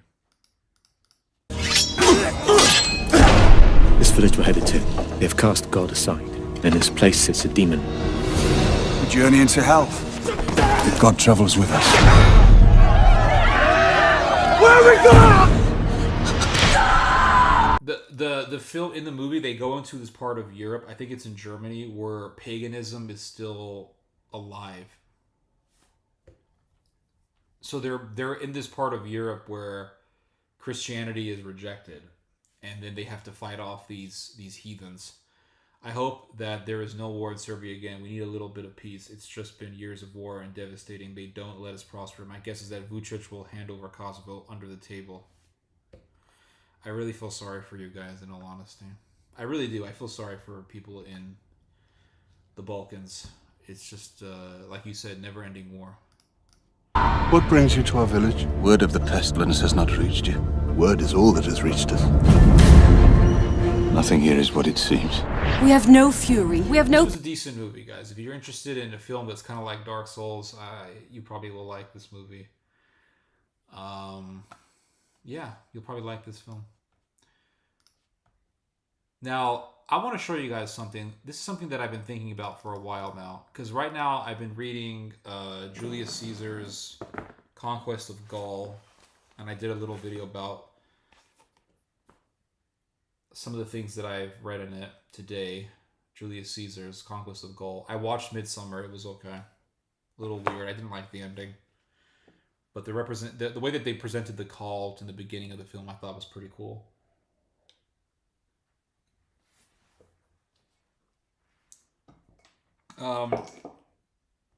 Yeah. The name of this film is called Black Death. Good movie. So I started reading this book, and one of the reasons why I started reading Julius Caesar's account on his conquest of Gaul was because I really like Greco-Roman literature. I find it to be very fascinating. I read Thucydides. I read his account on the Peloponnesian War, the war between the Spartans and the Greeks. I thought it was super fascinating. I was rooting for the Athenians the whole time. Then before that, I read Josephus' account on the war between the Romans and the Jews, and that book was mind-blowing. Truly mind-blowing. It brings a whole new weight to the moment when you read the words of Christ when he tells the Jews, do you see this temple? It's all coming down. Because the temple does come down. And there's that surreal story in Josephus' account where Caesar is victorious over the Jews. And the temple is burning, the temple is destroyed, and the high priests come to him and they beg for their lives. And Caesar says, your temple has been destroyed. Of what good is your priesthood? And he kills them. That story is biblical. It's biblical. Essentially saying, temple is no more. Your priesthood is done with. And the Roman Empire would eventually follow the priesthood that was established by Jesus Christ.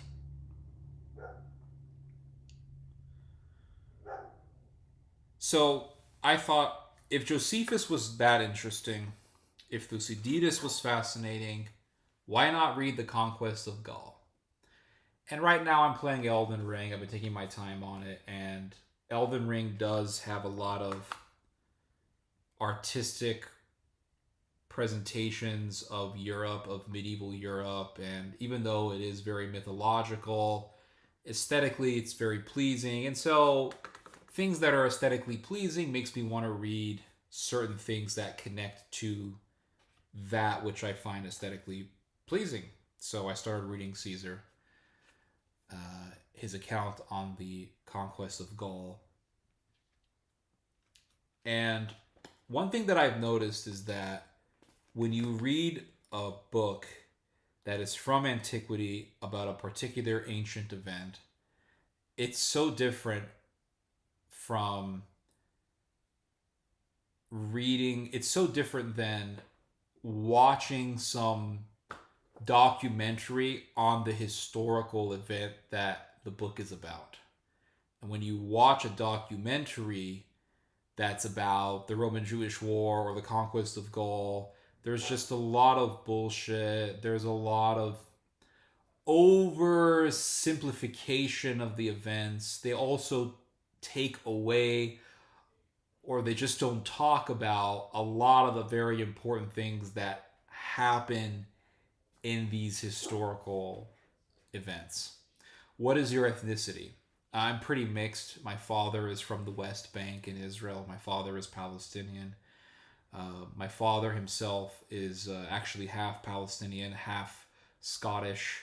My mother is from Mexico, so I'm very mixed up. And then if you look at my father's family, there's a lot of mixture there. There's Circassian and Turkish and Scottish and Arab, and there's a lot of mix there. There's a lot of mix. I'm very mixed up. So going back to what I was saying about documentaries and books.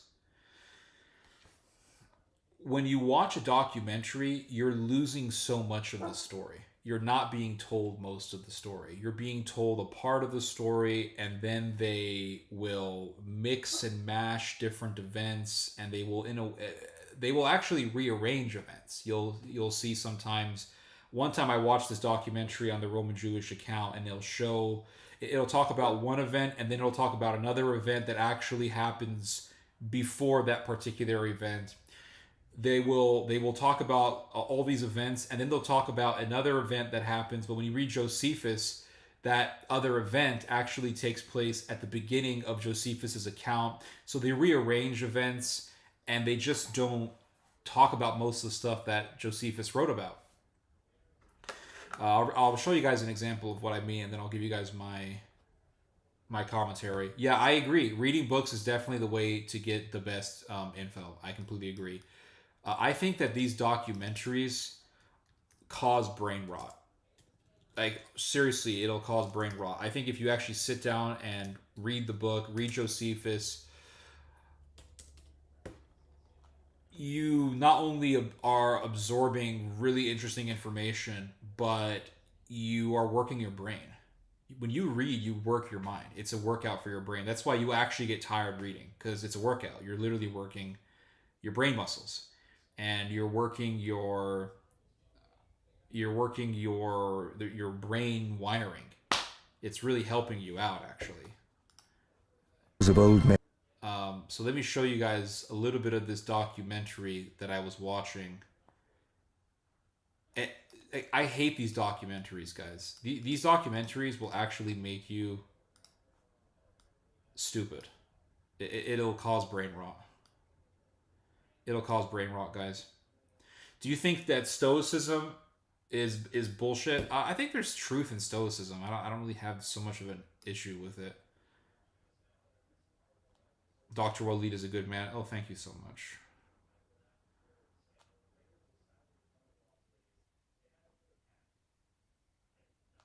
Have you seen Last Legion? No, I have not.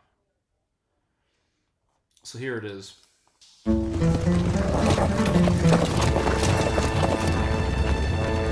In 63 BC, the Roman general Pompey led his legion. I hate the way they do these documentaries. I hate the voice, the narrator. They got the guy from the Navy commercials. And just watch the way that they do it. I hate the way they do these presentations. Into the land of Judea. Do you think the Roman military looked like that? Pompey. Do people honestly believe that? Led his legions into the land of Judea. Do you think they honestly had like the whole army just going through the desert? It was just a few guys on chariots, and they were going through a desert.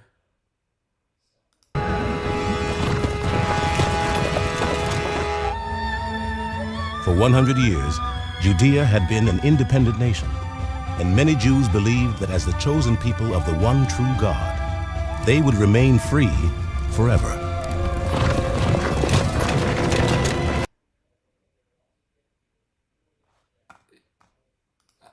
Correct me if I'm wrong, but they weren't free. They weren't free. I mean, correct me if I'm wrong on this, but I mean, reading Josephus, he makes it very clear that when not all the Jews, a lot of Jews actually were pro-Rome, but when the rebel factions began their revolution, the temple, the religious institution in Judea, said no foreigner can sacrifice in the temple. Not even Caesar. And Caesar said, wait a second. You're saying that I can't make a sacrifice in your temple? That's right. Well, that's declaration of war. That's an act of rebellion. How could they have been free if the Caesar saw it as an act of war when the Jews told them that he can't have a sacrifice in the temple? This is bullshit. I hate these documentaries, guys. They literally will cause brain rot. They will rot your brain. You have to read the books. And when I mean read the books, I don't mean just go to Barnes & Noble and find... No, read Josephus. First read the first-hand accounts, right? Like, find out what's the main source that these historical events are learned about. What's the main source in which we learn about these events? When it comes to the Roman-Jewish War, it's Josephus. Read Josephus. When it comes to the Peloponnesian War, it's Thucydides. Read Thucydides. When it comes to the Roman conquest of Gaul, read Julius Caesar. The Jews had been living under Roman occupation since the Maccabean period. That's right. I don't understand this. This makes no sense. This is why I hate these documentaries. I hate them. I hate the reenactments. They always will have lousy actors. They have oversimplifications in their scenes, like some chariot riding through the desert. It's so stupid, guys. When the Caesar says, these people telling me that I am forbidden from having a sacrifice in the temple is an act of war, for the Caesar to say that means they were under the Roman Empire. It's such horseshit, guys. It's in the time of Jesus. They said, Jesus, should we pay taxes? And Jesus says, who's on the coin? Julius Caesar. Oh, then you pay taxes to him, because your asses are under him. This makes... Okay, anyway, let's watch the rest of this. But it soon became clear that the world's greatest empire could not be resisted.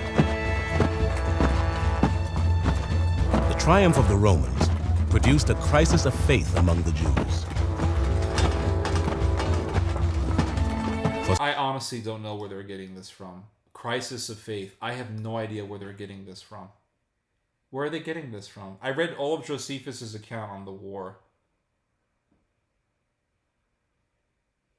There's nowhere in the book where he says, yeah, there was a crisis of faith. They started doubting the existence of God. In fact, they were so into their religion that they killed themselves in Masada. What crisis of faith? There was a crisis of faith. Like the Jewish rabbis got together, like Dennis Prager, in the synagogue and said, there's a crisis of faith, everyone, let's get together. Shalom, everybody. There's a crisis of faith. People are saying that they don't believe in God because there's so much suffering. 1 million of our people have been killed by the Roman sword. The sword of the Gentiles is upon us. Oy vey, oy gewalt. There's a crisis of faith. This didn't happen. I don't know what they're talking about. For some, the only explanation was that the final battle between good and evil, the end of days, was at hand.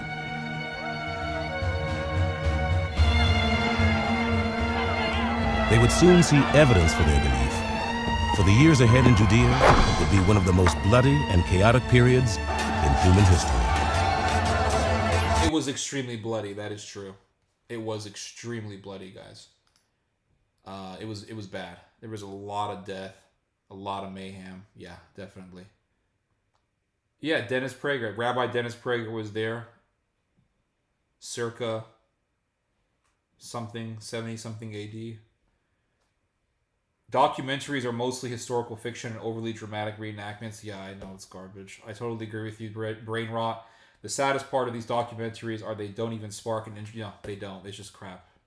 And people watch them and they're like, I know the story now. I know it. This is a story of terrorists. Yeah, the Jews and their daggers. They love their daggers. That's true. And political assassination. There was a lot of political assassination that went on. It wasn't just assassination, my friends. It was genocide. Josephus tells us quite clearly that there was so much fighting between the Jews that the Jews who were for revolution were slaughtering all the Jews who were against revolution. It was that bad. Of brutal overlords who crucified thousands. And of the siege of Jerusalem, with over 100,000 people trapped inside. But it is also... Oh, another thing that not a lot of people mention is the fact that the fire that burned the temple wasn't started by the Romans. They always say, oh, the Romans, 70 AD, they burned the temple down. When you read Josephus, it's not the Romans that start the fire. It's the Jews. I'm sorry. It's the Jews, guys. The Jews were the ones who did it. They set the fire in the temple because they thought that they could lure the Romans into one part of the temple and then set it on fire and then burn the soldiers. And a lot of the soldiers did die in the fire. But that's what caused the fire. The fire that they thought could be used to trap the Romans and kill them, that's what destroyed the temple. Also the story of how, amid the chaos, two new religions began to flower. Religions that would change mankind's ideas about justice, mercy, and God. There's only one religion out of the two that actually changed man's view on God and mercy, and that was Christianity. Judaism had no role. Judaism would end up becoming just a religious sect that would remain within the confines of certain neighborhoods in New York, Pennsylvania, New Jersey, and Israel. That's what Judaism became after the destruction of the temple eventually. It just became a religious sect within the confines of certain metropolitan zones in the West.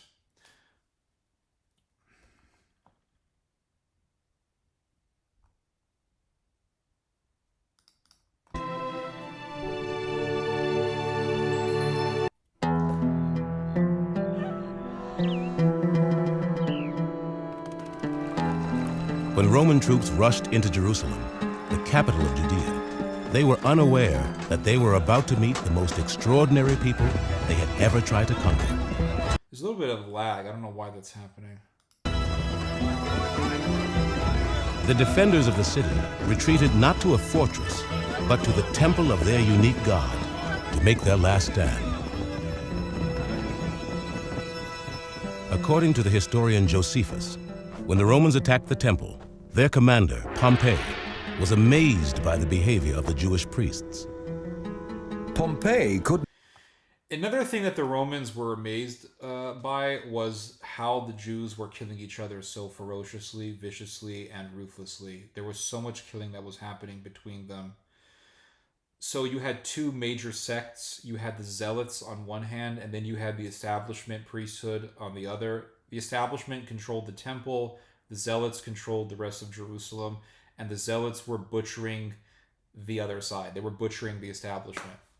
And they were also butchering people who had no problems with Rome. They said, I don't give a damn about Rome. I pay my taxes. I make a living. I want to live my life. I don't give a shit about your political agenda. Those people were butchered. It got so bad, they were literally going house to house and just killing people. It was genocide, guys. There was a genocide happening within the city. And everything that this documentary won't say is that before the destruction of the temple, there was a man in Jerusalem who would stay, I think, right next to the temple every single day and scream, a wind is coming from the east, a wind is coming from the west, a wind is coming from the south, a wind is coming from the north, destruction will come to this city. And he would just repeat that like a mantra over and over and over and over again. Then the temple guards arrested him. Then they put him on trial, and I think they beat him up or something, and they said, never do this again. Stop making this prophecy about our destruction. And then he went right back to the same spot and said, a wind is coming from the east, a wind is coming from the north, destruction is coming, destruction is coming. I mean, reading this in Josephus, this is why I say everyone should read Josephus's book on the Roman-Jewish War. Reading that story, I'm thinking that was a prophet. That was a prophet from God. Had to have been. And he's telling them, destruction is coming, destruction is coming. That was like the last prophet. That was like God's last attempt. Repent, like, enough, stop. This evil city is going to be destroyed. And that prophecy ended up being true. And they were killing the people who were good. There was one guy, I forgot his name. He was very righteous. He was preaching against the war. He was preaching against the rebellion, and they killed him.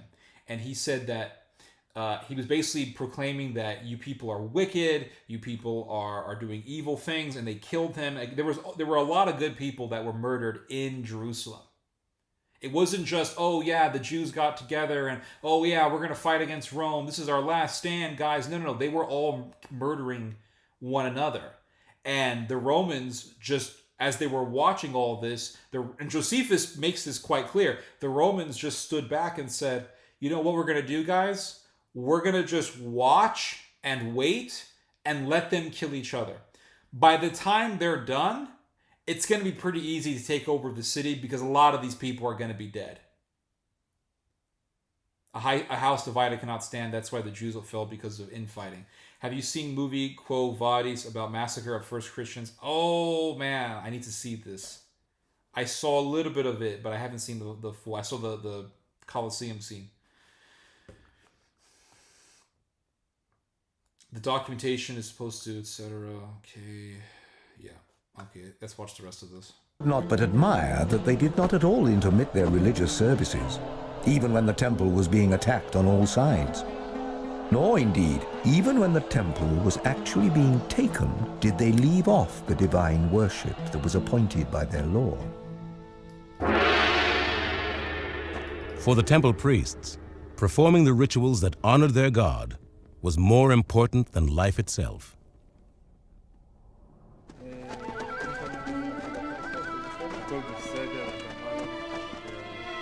For centuries, reports that the Jews believed there was only one God in the universe had fascinated the other peoples of the ancient world.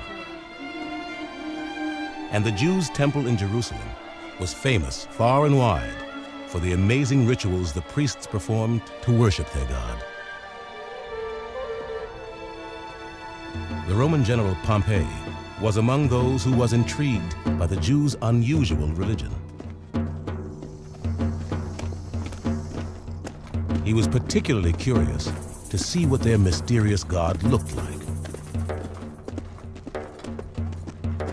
I think the Romans already knew they worshipped one God. I don't think they were that interested. According to Josephus, as soon as the Roman general gained control of the city, he went inside the temple in search of its most sacred sanctum, the Holy of Holies, where the God of the Jews was reputed to live. There was nothing that affected the nation in all the calamities that they were under, as that their holy place, which had hitherto been seen by none, should be laid open to strangers. For Pompey went whither it was not lawful any to enter, but the high priest himself.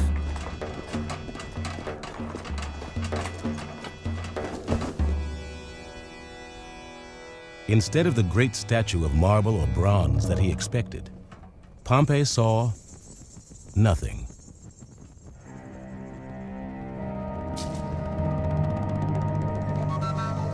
According to the Jews, their God was so great that he could not be captured by an idol or any other man-made image. He was without form, timeless, and present everywhere. I think the Romans already had understanding of the Jewish religion. They had been controlling Judea, and I don't think they cared so much about the religion of the Jews. To Romans like Pompey, it was incomprehensible that the Jews would be so dedicated to the worship of a single God. Like the rest of the ancient world, the Romans had a huge pantheon of gods, but their most deeply held belief was that might made right. And you know who else believed that? The Jews in Jerusalem. A lot of the whole revolutionary movement in Judea believed in might makes right. They slaughtered people as if they were nothing. They enjoyed killing people. They were filled with bloodlust. They killed people. They killed man, woman, didn't matter. They didn't care. They loved killing people. They killed so many people. People who were fellow Jews. They didn't give a damn. They did not give a damn. They also believed in might makes right. Let's not pretend that it was just the Romans who were, oh yeah, might makes right. It's just these innocent people were living in Judea and they were all friendly. No. That conviction had won the Romans control of an enormous empire. To them, Judea was only a tiny piece in a great strategic puzzle. They needed to conquer Judea in order to gain easy access to Egypt.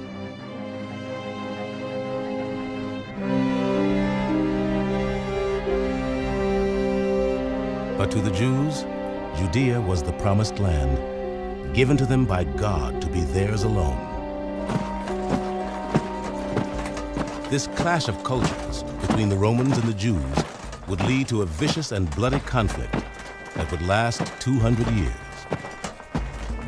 Even worse for the Jewish people, it was a conflict that would pit Jew against Jew as never before. That's right. Well, yeah. The rebels killed those. And it wasn't like, oh, the conflict made them kill each other. So it's not completely right. They were killing each other before. They were killing one another. It wasn't the Romans that made them kill each other. They were killing each other without any sort of instigation or influence from the Romans. And the ones who wanted rebellion, it's very simple, guys. It's not it's not difficult to understand. The ones who wanted revolution killed those who said, hey, listen, I just want to live my life.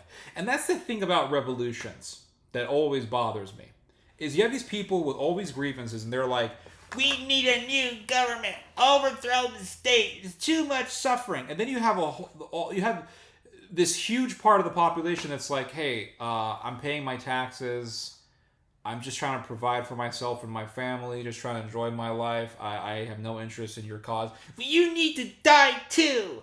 And all these people are killed. And that's what happened in the Jewish Revolution, the Jewish Revolt. Amos 5:26, but ye have borne the tabernacle of your Molech. Absolutely. Amen.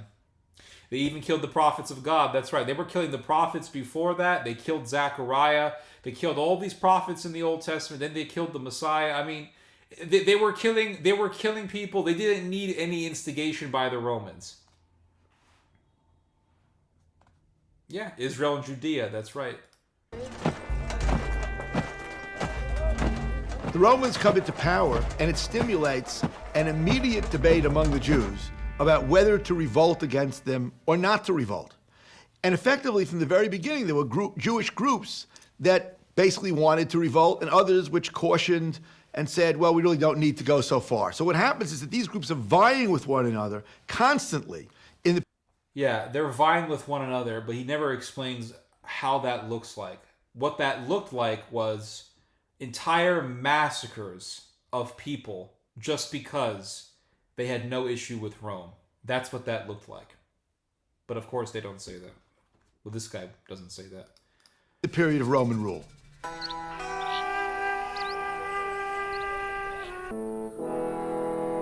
Yeah, and the music is just awful. It's like some weird 1990s Bible school McGee and Me reenactment. It's so bad. With the rebels determined to revolt, and other Jews convinced that it would be insane to rebel against Rome, the people of Jerusalem could hardly have been more divided.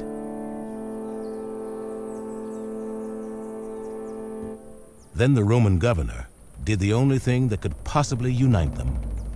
He ordered an attack on the temple. In 67 AD, Roman soldiers burst through the gates of Herod's temple, bent on plundering it.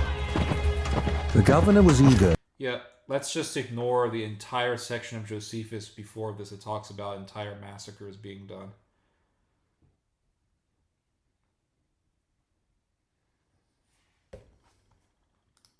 To steal the vast treasures of God which it held, and his soldiers killed all those they came upon as they forced their way in. Outraged at the attack on the seat of God on earth, rebels and non-rebels alike united to repel the assault. Then, in a fury, they overwhelmed the small Roman garrison stationed in Jerusalem and forced it to flee the city.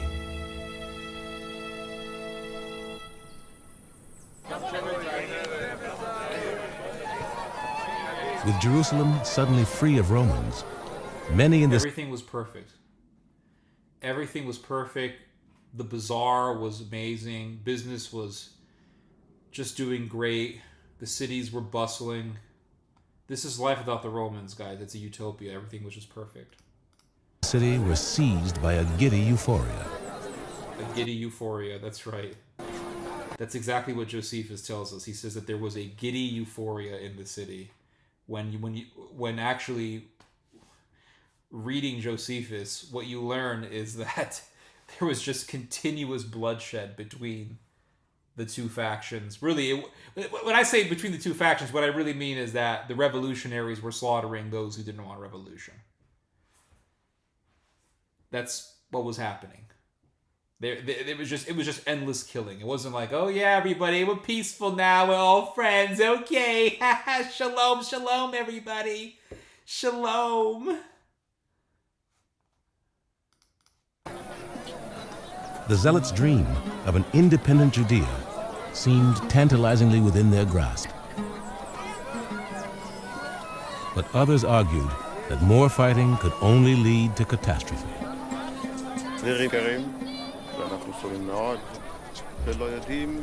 A follower of Hillel named Yohanan ben Zakkai was one of the most passionate voices for peace.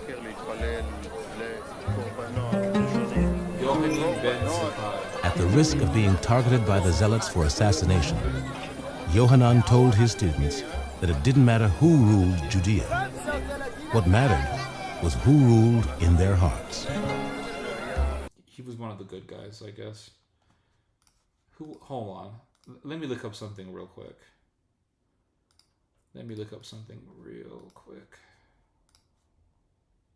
I want to see something here. Yohanan ben Zakkai. Yohanan ben Zakkai.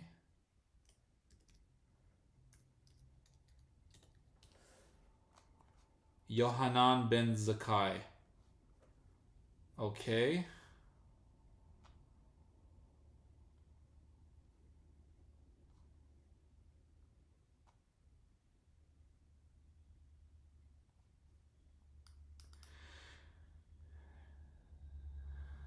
When Rabban Joachim ben Zakkai heard that he, Caesar's son Titus, destroyed Jerusalem and burnt down the holy house with fire, he rent his clothes, and his disciples rent their clothes, and they were crying and shouting and pounding their chests as mourners. Well, Jesus warned you.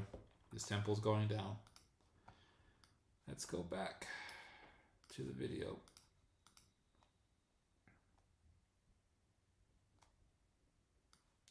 Yeah, that's why I hate revolutions. I think revolutions are bullshit. Because it's a bunch of people who have grievances that have nothing to do with most of the population. And then they're like, if you don't support me, then you're all going down with me. They're like spree shooters. Spree shooters are like, I'm suffering so much that I'm going to kill other people and then I'm going to kill myself. That's revolutionaries. That's how they are.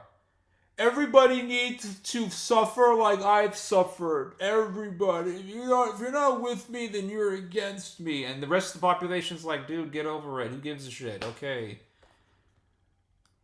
Anyway. He argued that what truly pleased the Almighty was not zealotry at all, but something far simpler. The acts of mercy and compassion they showed to those around them.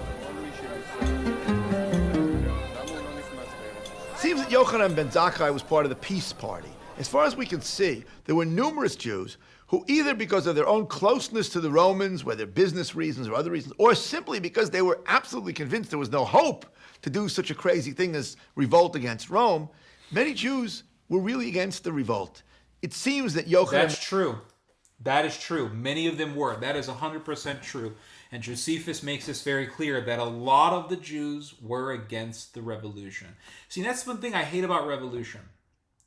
What I hate about revolution is that you have the general population that doesn't give a shit, and then you have a small body of angry people that want to see the world burn. They have some grievance. They're angry. They're upset about something. And instead of just dealing with it in a reasonable, peaceful manner, they go around, they want to just cause bloodshed everywhere. And then the regular population is the one that suffers the most. That's what I hate about revolutions. Like, oh, we hate Bashar al-Assad. Okay, you hate Bashar al-Assad. He's so bad. He started a revolution. Now hundreds of thousands of people are dead. Hundreds of thousands of people are dead in this war that you wanted to start. And that's what I hate so much about revolutions. I hate revolutions because they're just selfish.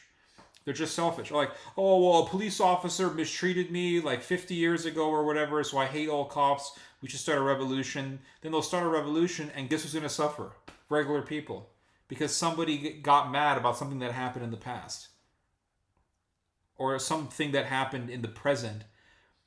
But they get so angry about it, they want to start a war, or they want to start a revolution, which is basically like a presaging event to a war, right? It's something that happens before a war. And regular people suffer, and they don't give a shit. It's like, okay, well, something bad happened to you. Deal with it in a peaceful manner. Oh, no. Everyone has to suffer. That's why I hate revolutions. Revolutions suck. But yeah, this guy's right when he says that most Jews just weren't even interested in the war. They weren't, because like the Romans were pretty diplomatic. They're like, okay, you can worship your God, just respect Caesar, etc., etc. Okay, whatever, blah blah blah, fine, and live your life normally. Why? Life is too short to be fighting in some bullshit revolution. Life is too short to be fighting in some bullshit civil war that's only going to slaughter your fellow man. What's the point?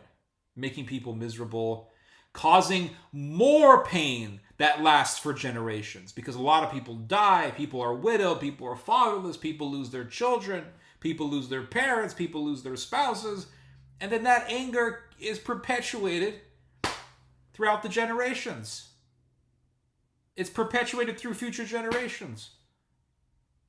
What is the point of causing so much hell on earth? Anyway.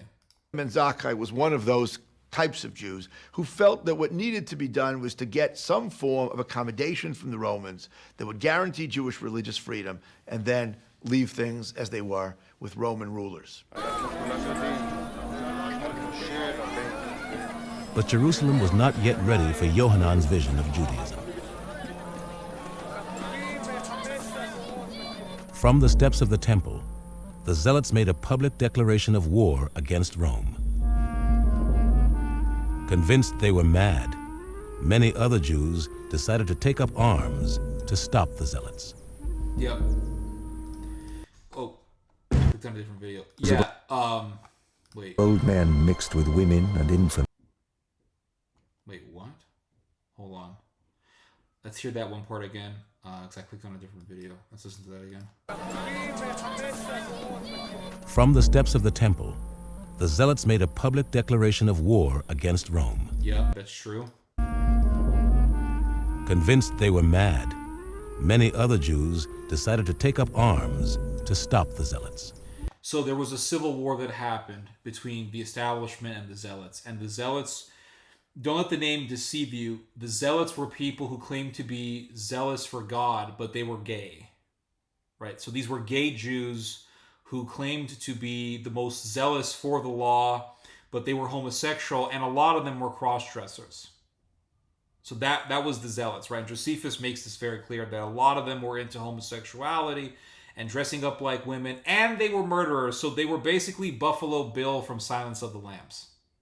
But I don't think you'll learn that from this documentary.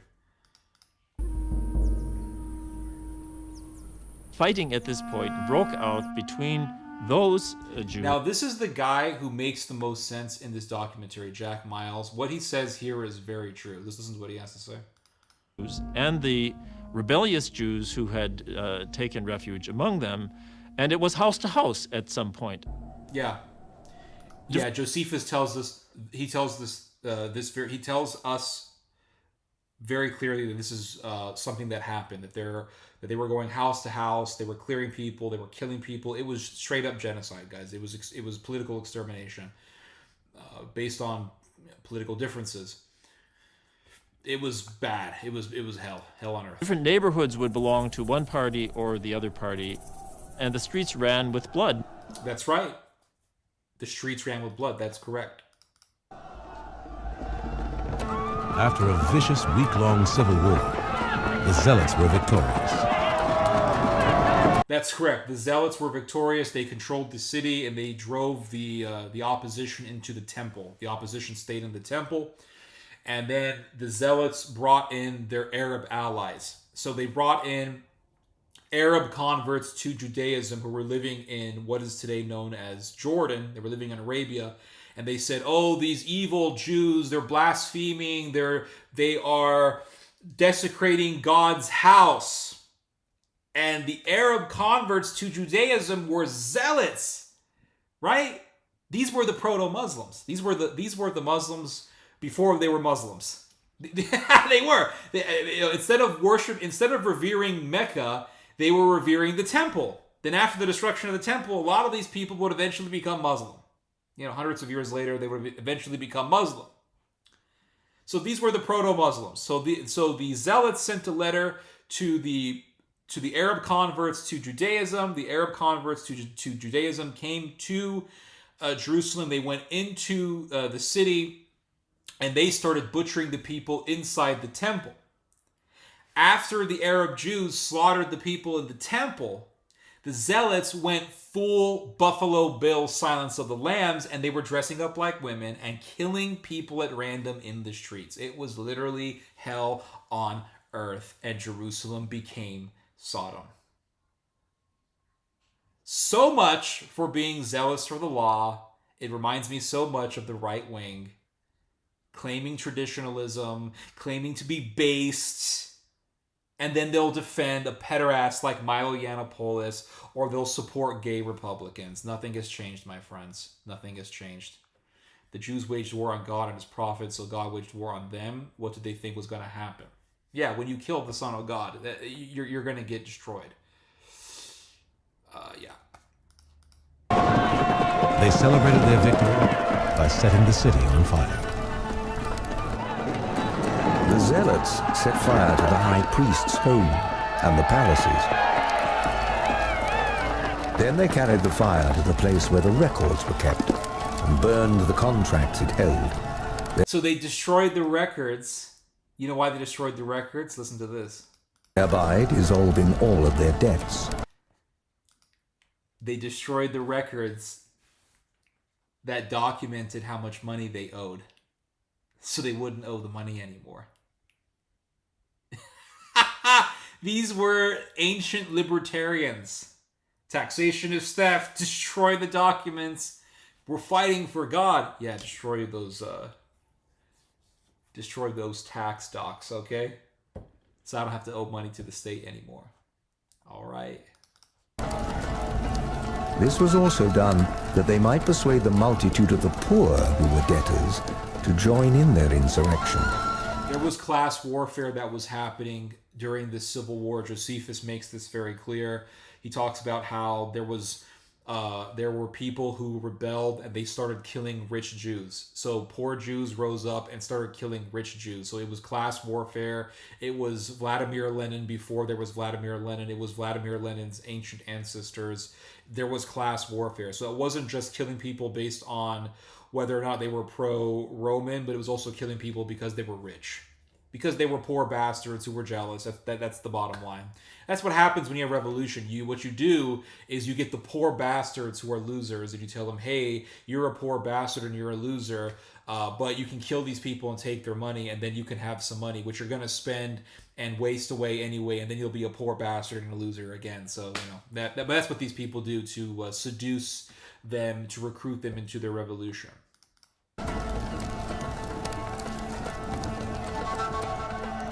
News of the Zealots' uprising against Rome soon reached the nearby city of Caesarea. Outraged, Romans and Syrians in Caesarea massacred thousands of their Jewish neighbors. In revenge, Jews throughout Judea began killing Syrians and Romans living among them. So what I read in Josephus was that there were these armed bandits that would ambush Jews and rob them and kill them. And then eventually the Jews said, okay, well, we're going to go out and kill all the Gentiles. So they started slaughtering the Gentiles, and it became war on... It wasn't just war on class. It wasn't just it wasn't just killing people based on political differences. But then, but before, it was even killing people. It was even... it even involved killing people based on their ethnicity. If they were Greek, if they were Syrian. Josephus says Syrian, but I think when he says Syrian, he means Greek. So they were killing people because they were Greeks. And it was really bad. It was ethnic warfare. It was ethnic genocide. They were literally slaughtering Gentiles because they were Greek. It was nasty. Nasty stuff. It was common to see cities filled with bodies, still lying unburied, and those of old men mixed with women and infants, all dead. The whole region was full of inexpressible calamities, while the fear was everywhere that there were even more barbarous times to come.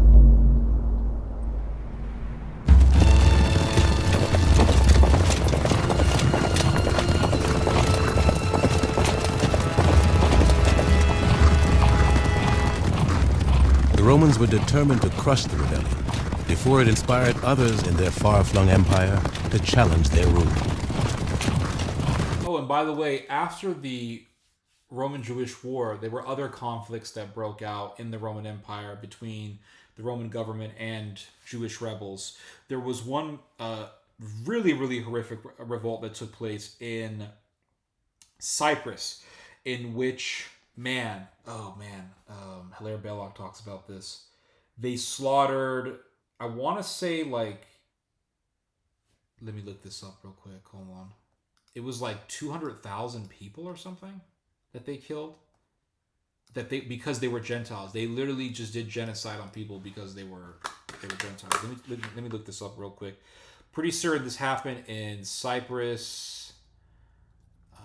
Let me look it up real quick. Kitos War. This is it right here. And guys, this is super, super brutal. Let me see here. Hold on. So they did a revolt in Cyprus, and they also did a revolt in Libya. And let me see here. And the Jewish rebels did some very, very sick things. Here it is. Check this out, guys. This is a part of history they never talk about.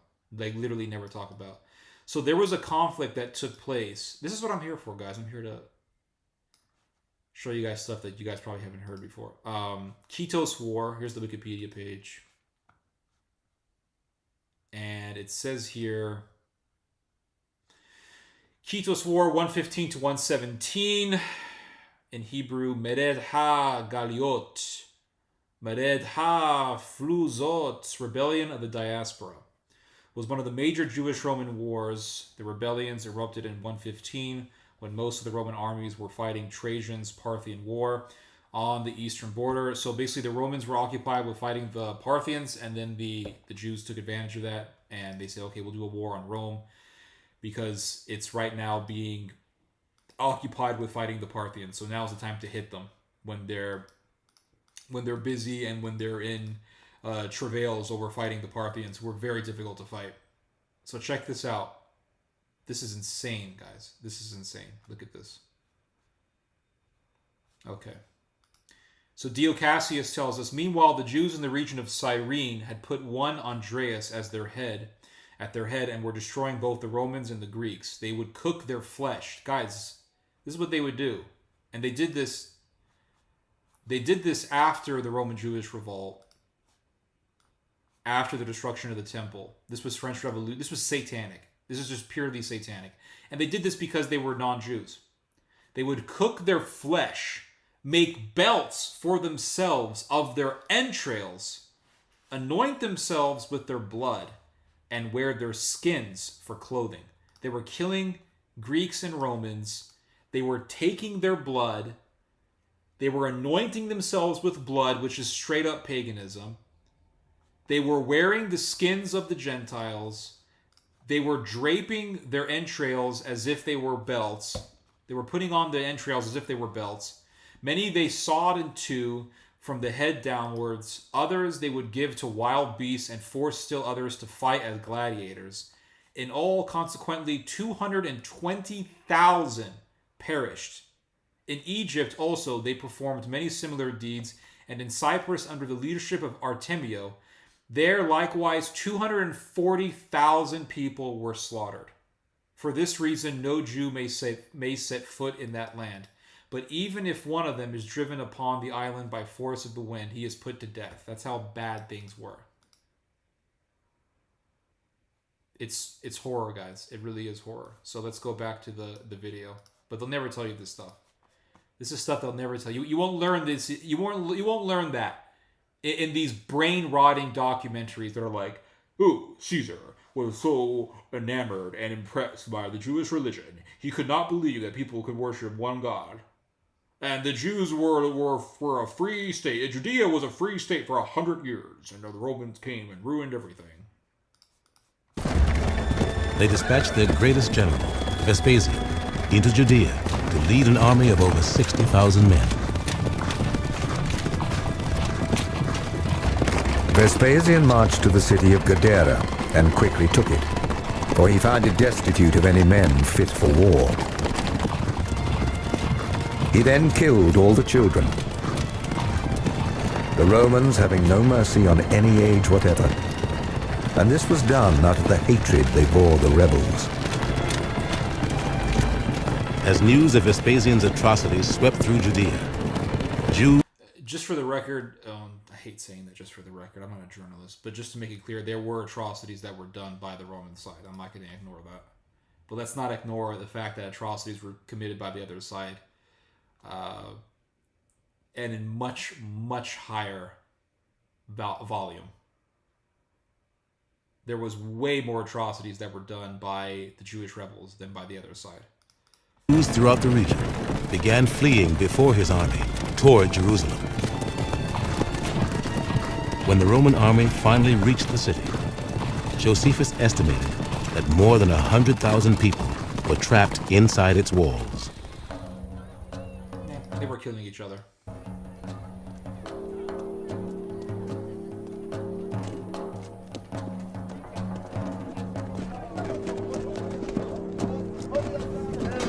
The Romans set up their camps in full view of the city, in the hope that the mere sight of their military might would convince the people of Jerusalem to surrender.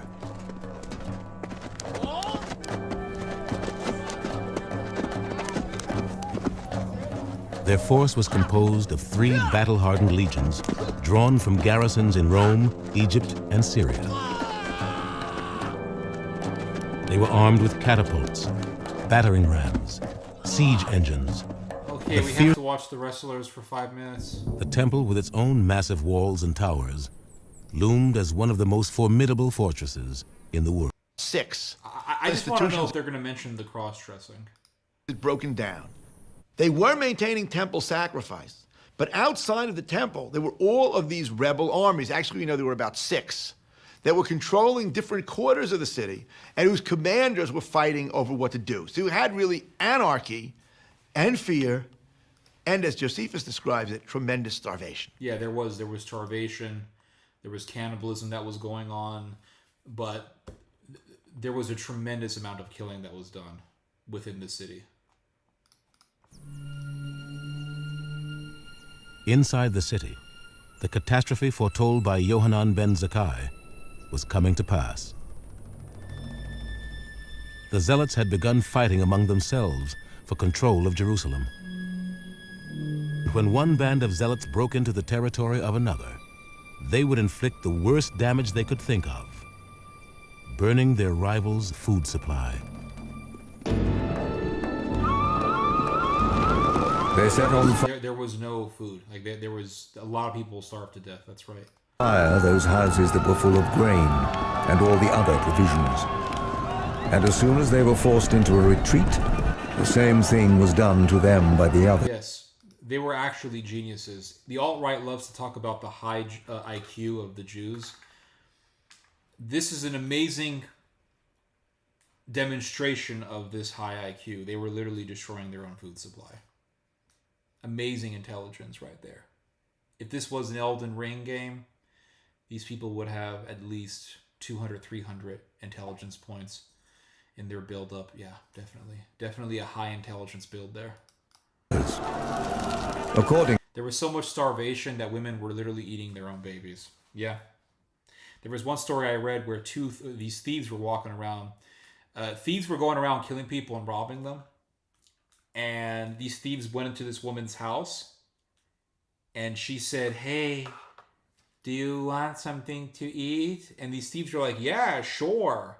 They're like, "Here, I put my baby in the oven." They're like, "What the fuck?" And they ran away.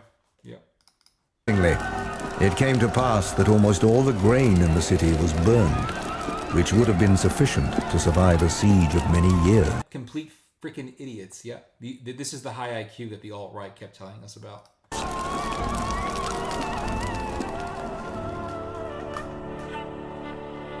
With the food supply decimated, many decided their only hope was to flee Jerusalem. But the Zealots believed God wanted the entire nation to confront the Romans as one. They issued an edict that anyone who tried to leave would be considered a traitor and executed. Yeah. It's in many That's true. Yeah.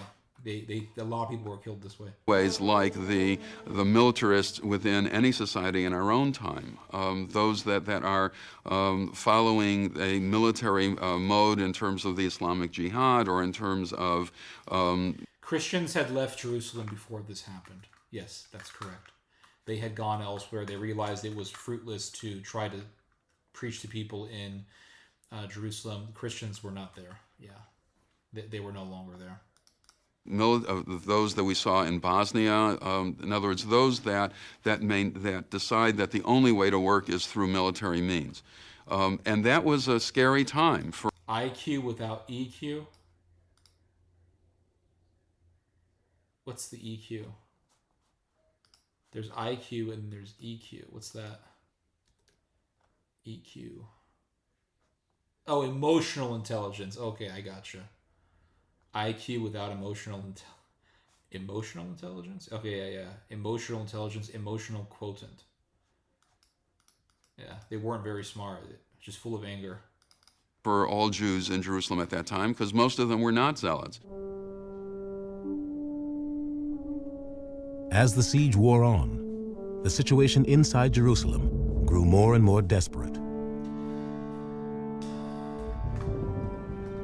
Of those who perished by famine, the number was great, and the miseries they underwent were unspeakable. For if so much as the shadow of any kind of food did anywhere appear, a war began, and the dearest friends fell to fighting one with another about it. Soon, many people became so desperate that they were willing to risk death at the hands of the Zealots. And so, they would creep out little-known doorways and gates to the city and gather weeds to eat. That's true. Yep. Josephus talks about this. They would go out and gather herbs to eat. My guess is that they were foraging for dandelion greens, other edible greens. And I think these people were... I don't remember if the Romans killed them or if the rebels killed them. I don't remember.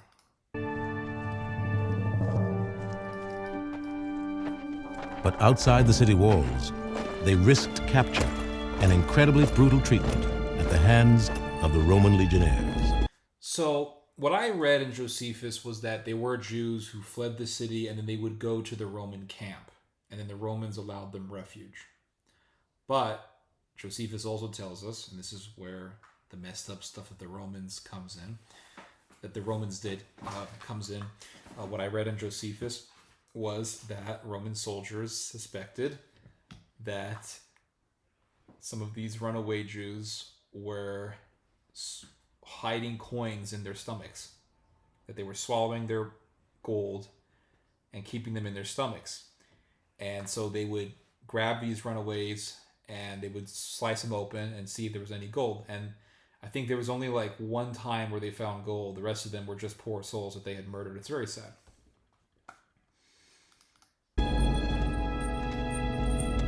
The Nazi Holocaust of the 20th century has seemed to be an endless stream of ghastly stories, fiendish stories of cruelty that seems to defy the human imagination. But there's an appalling stream of such stories from this Holocaust as well. For example, as people began to attempt to leave the besieged city secretly, when they were captured, mercenaries working for Rome would disembowel them, thinking that they might have swallowed gold. Yep, that's right. And I haven't even seen this part of the documentary. I only saw like maybe the first 8 minutes of it or so. But yeah, I told you guys. So you see, I actually read the book. Or jewels, and that they were hoping then to recover these after they defecated them later on. This is not a strange or unusual practice on the part of people fleeing during time of war. Guessing that this might have happened, they literally eviscerated these people looking for the occasional ruby or gold coin.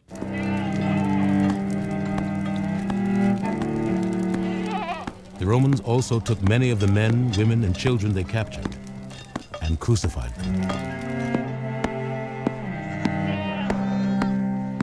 At the time of the siege of Jerusalem, thousands were crucified. The historian Josephus says that the hills around the city were deforested.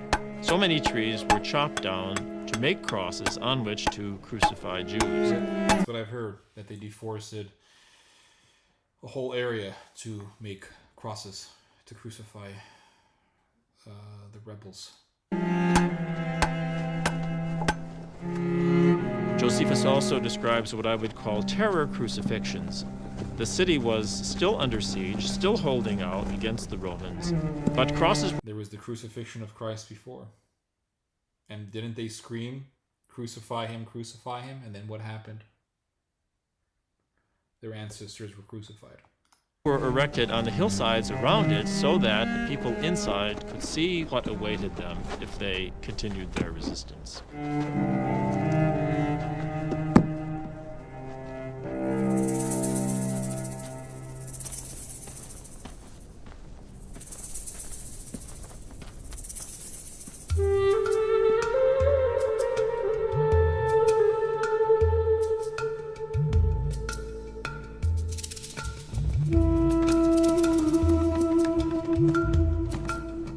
Forced to choose between torture at the hands of the Romans or starvation at the hands of the Zealots, the people of Jerusalem were in complete despair.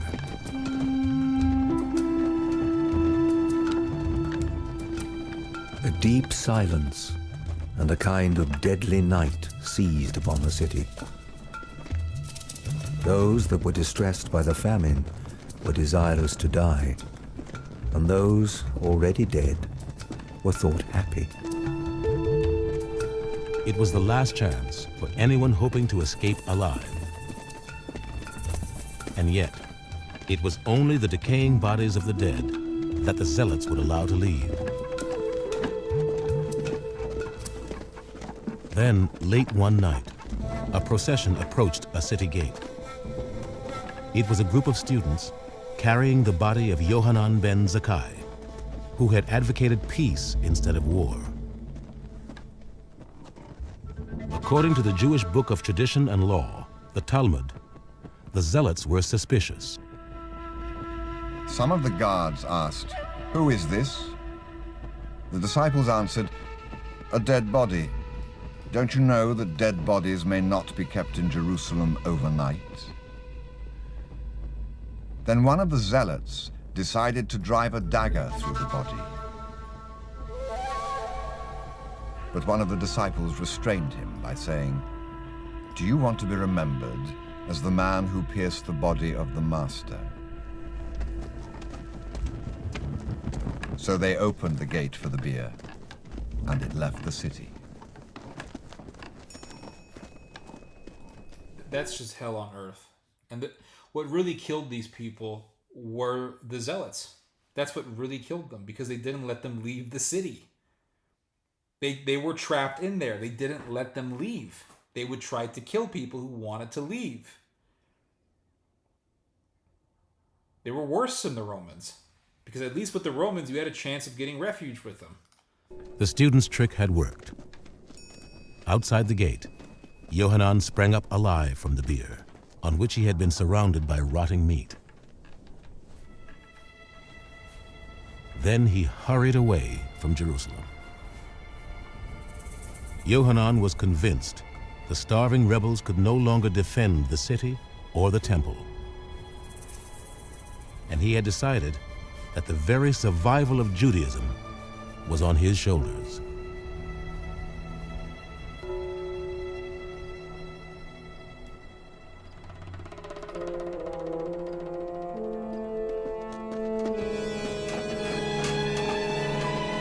After a 4-month siege, Rome's legions finally broke through the first wall of the city.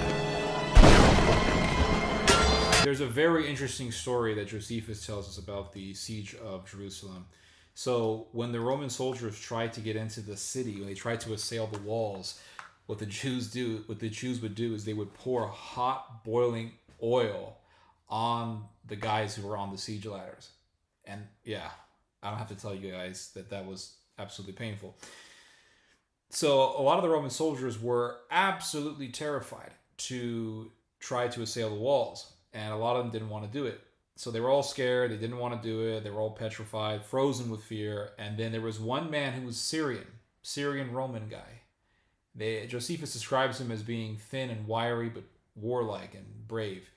And the Syrian man said, "I will assail the walls myself."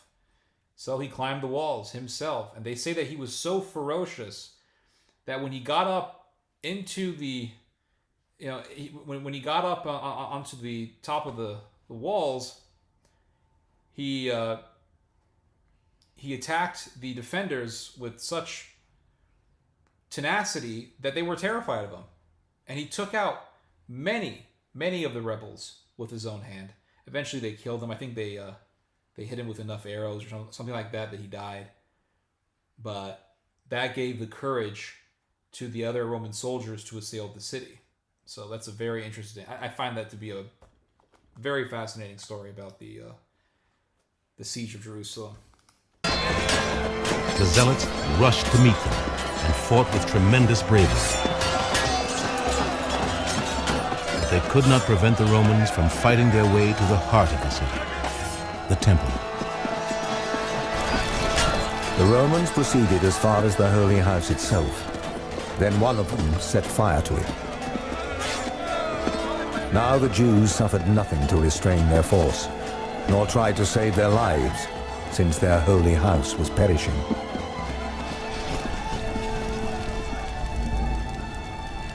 All right, that's pretty much the end. It's over. It's done. Okay, guys. I think we're good. Guys. All right. I enjoyed doing the live stream today. I'm glad enough of you guys came. I enjoyed doing the presentation. Hope you guys had fun. Hope you guys enjoyed the rest of your evening or morning, wherever you guys are. You guys just heard the Friday night live stream. You guys just heard some theology. God bless.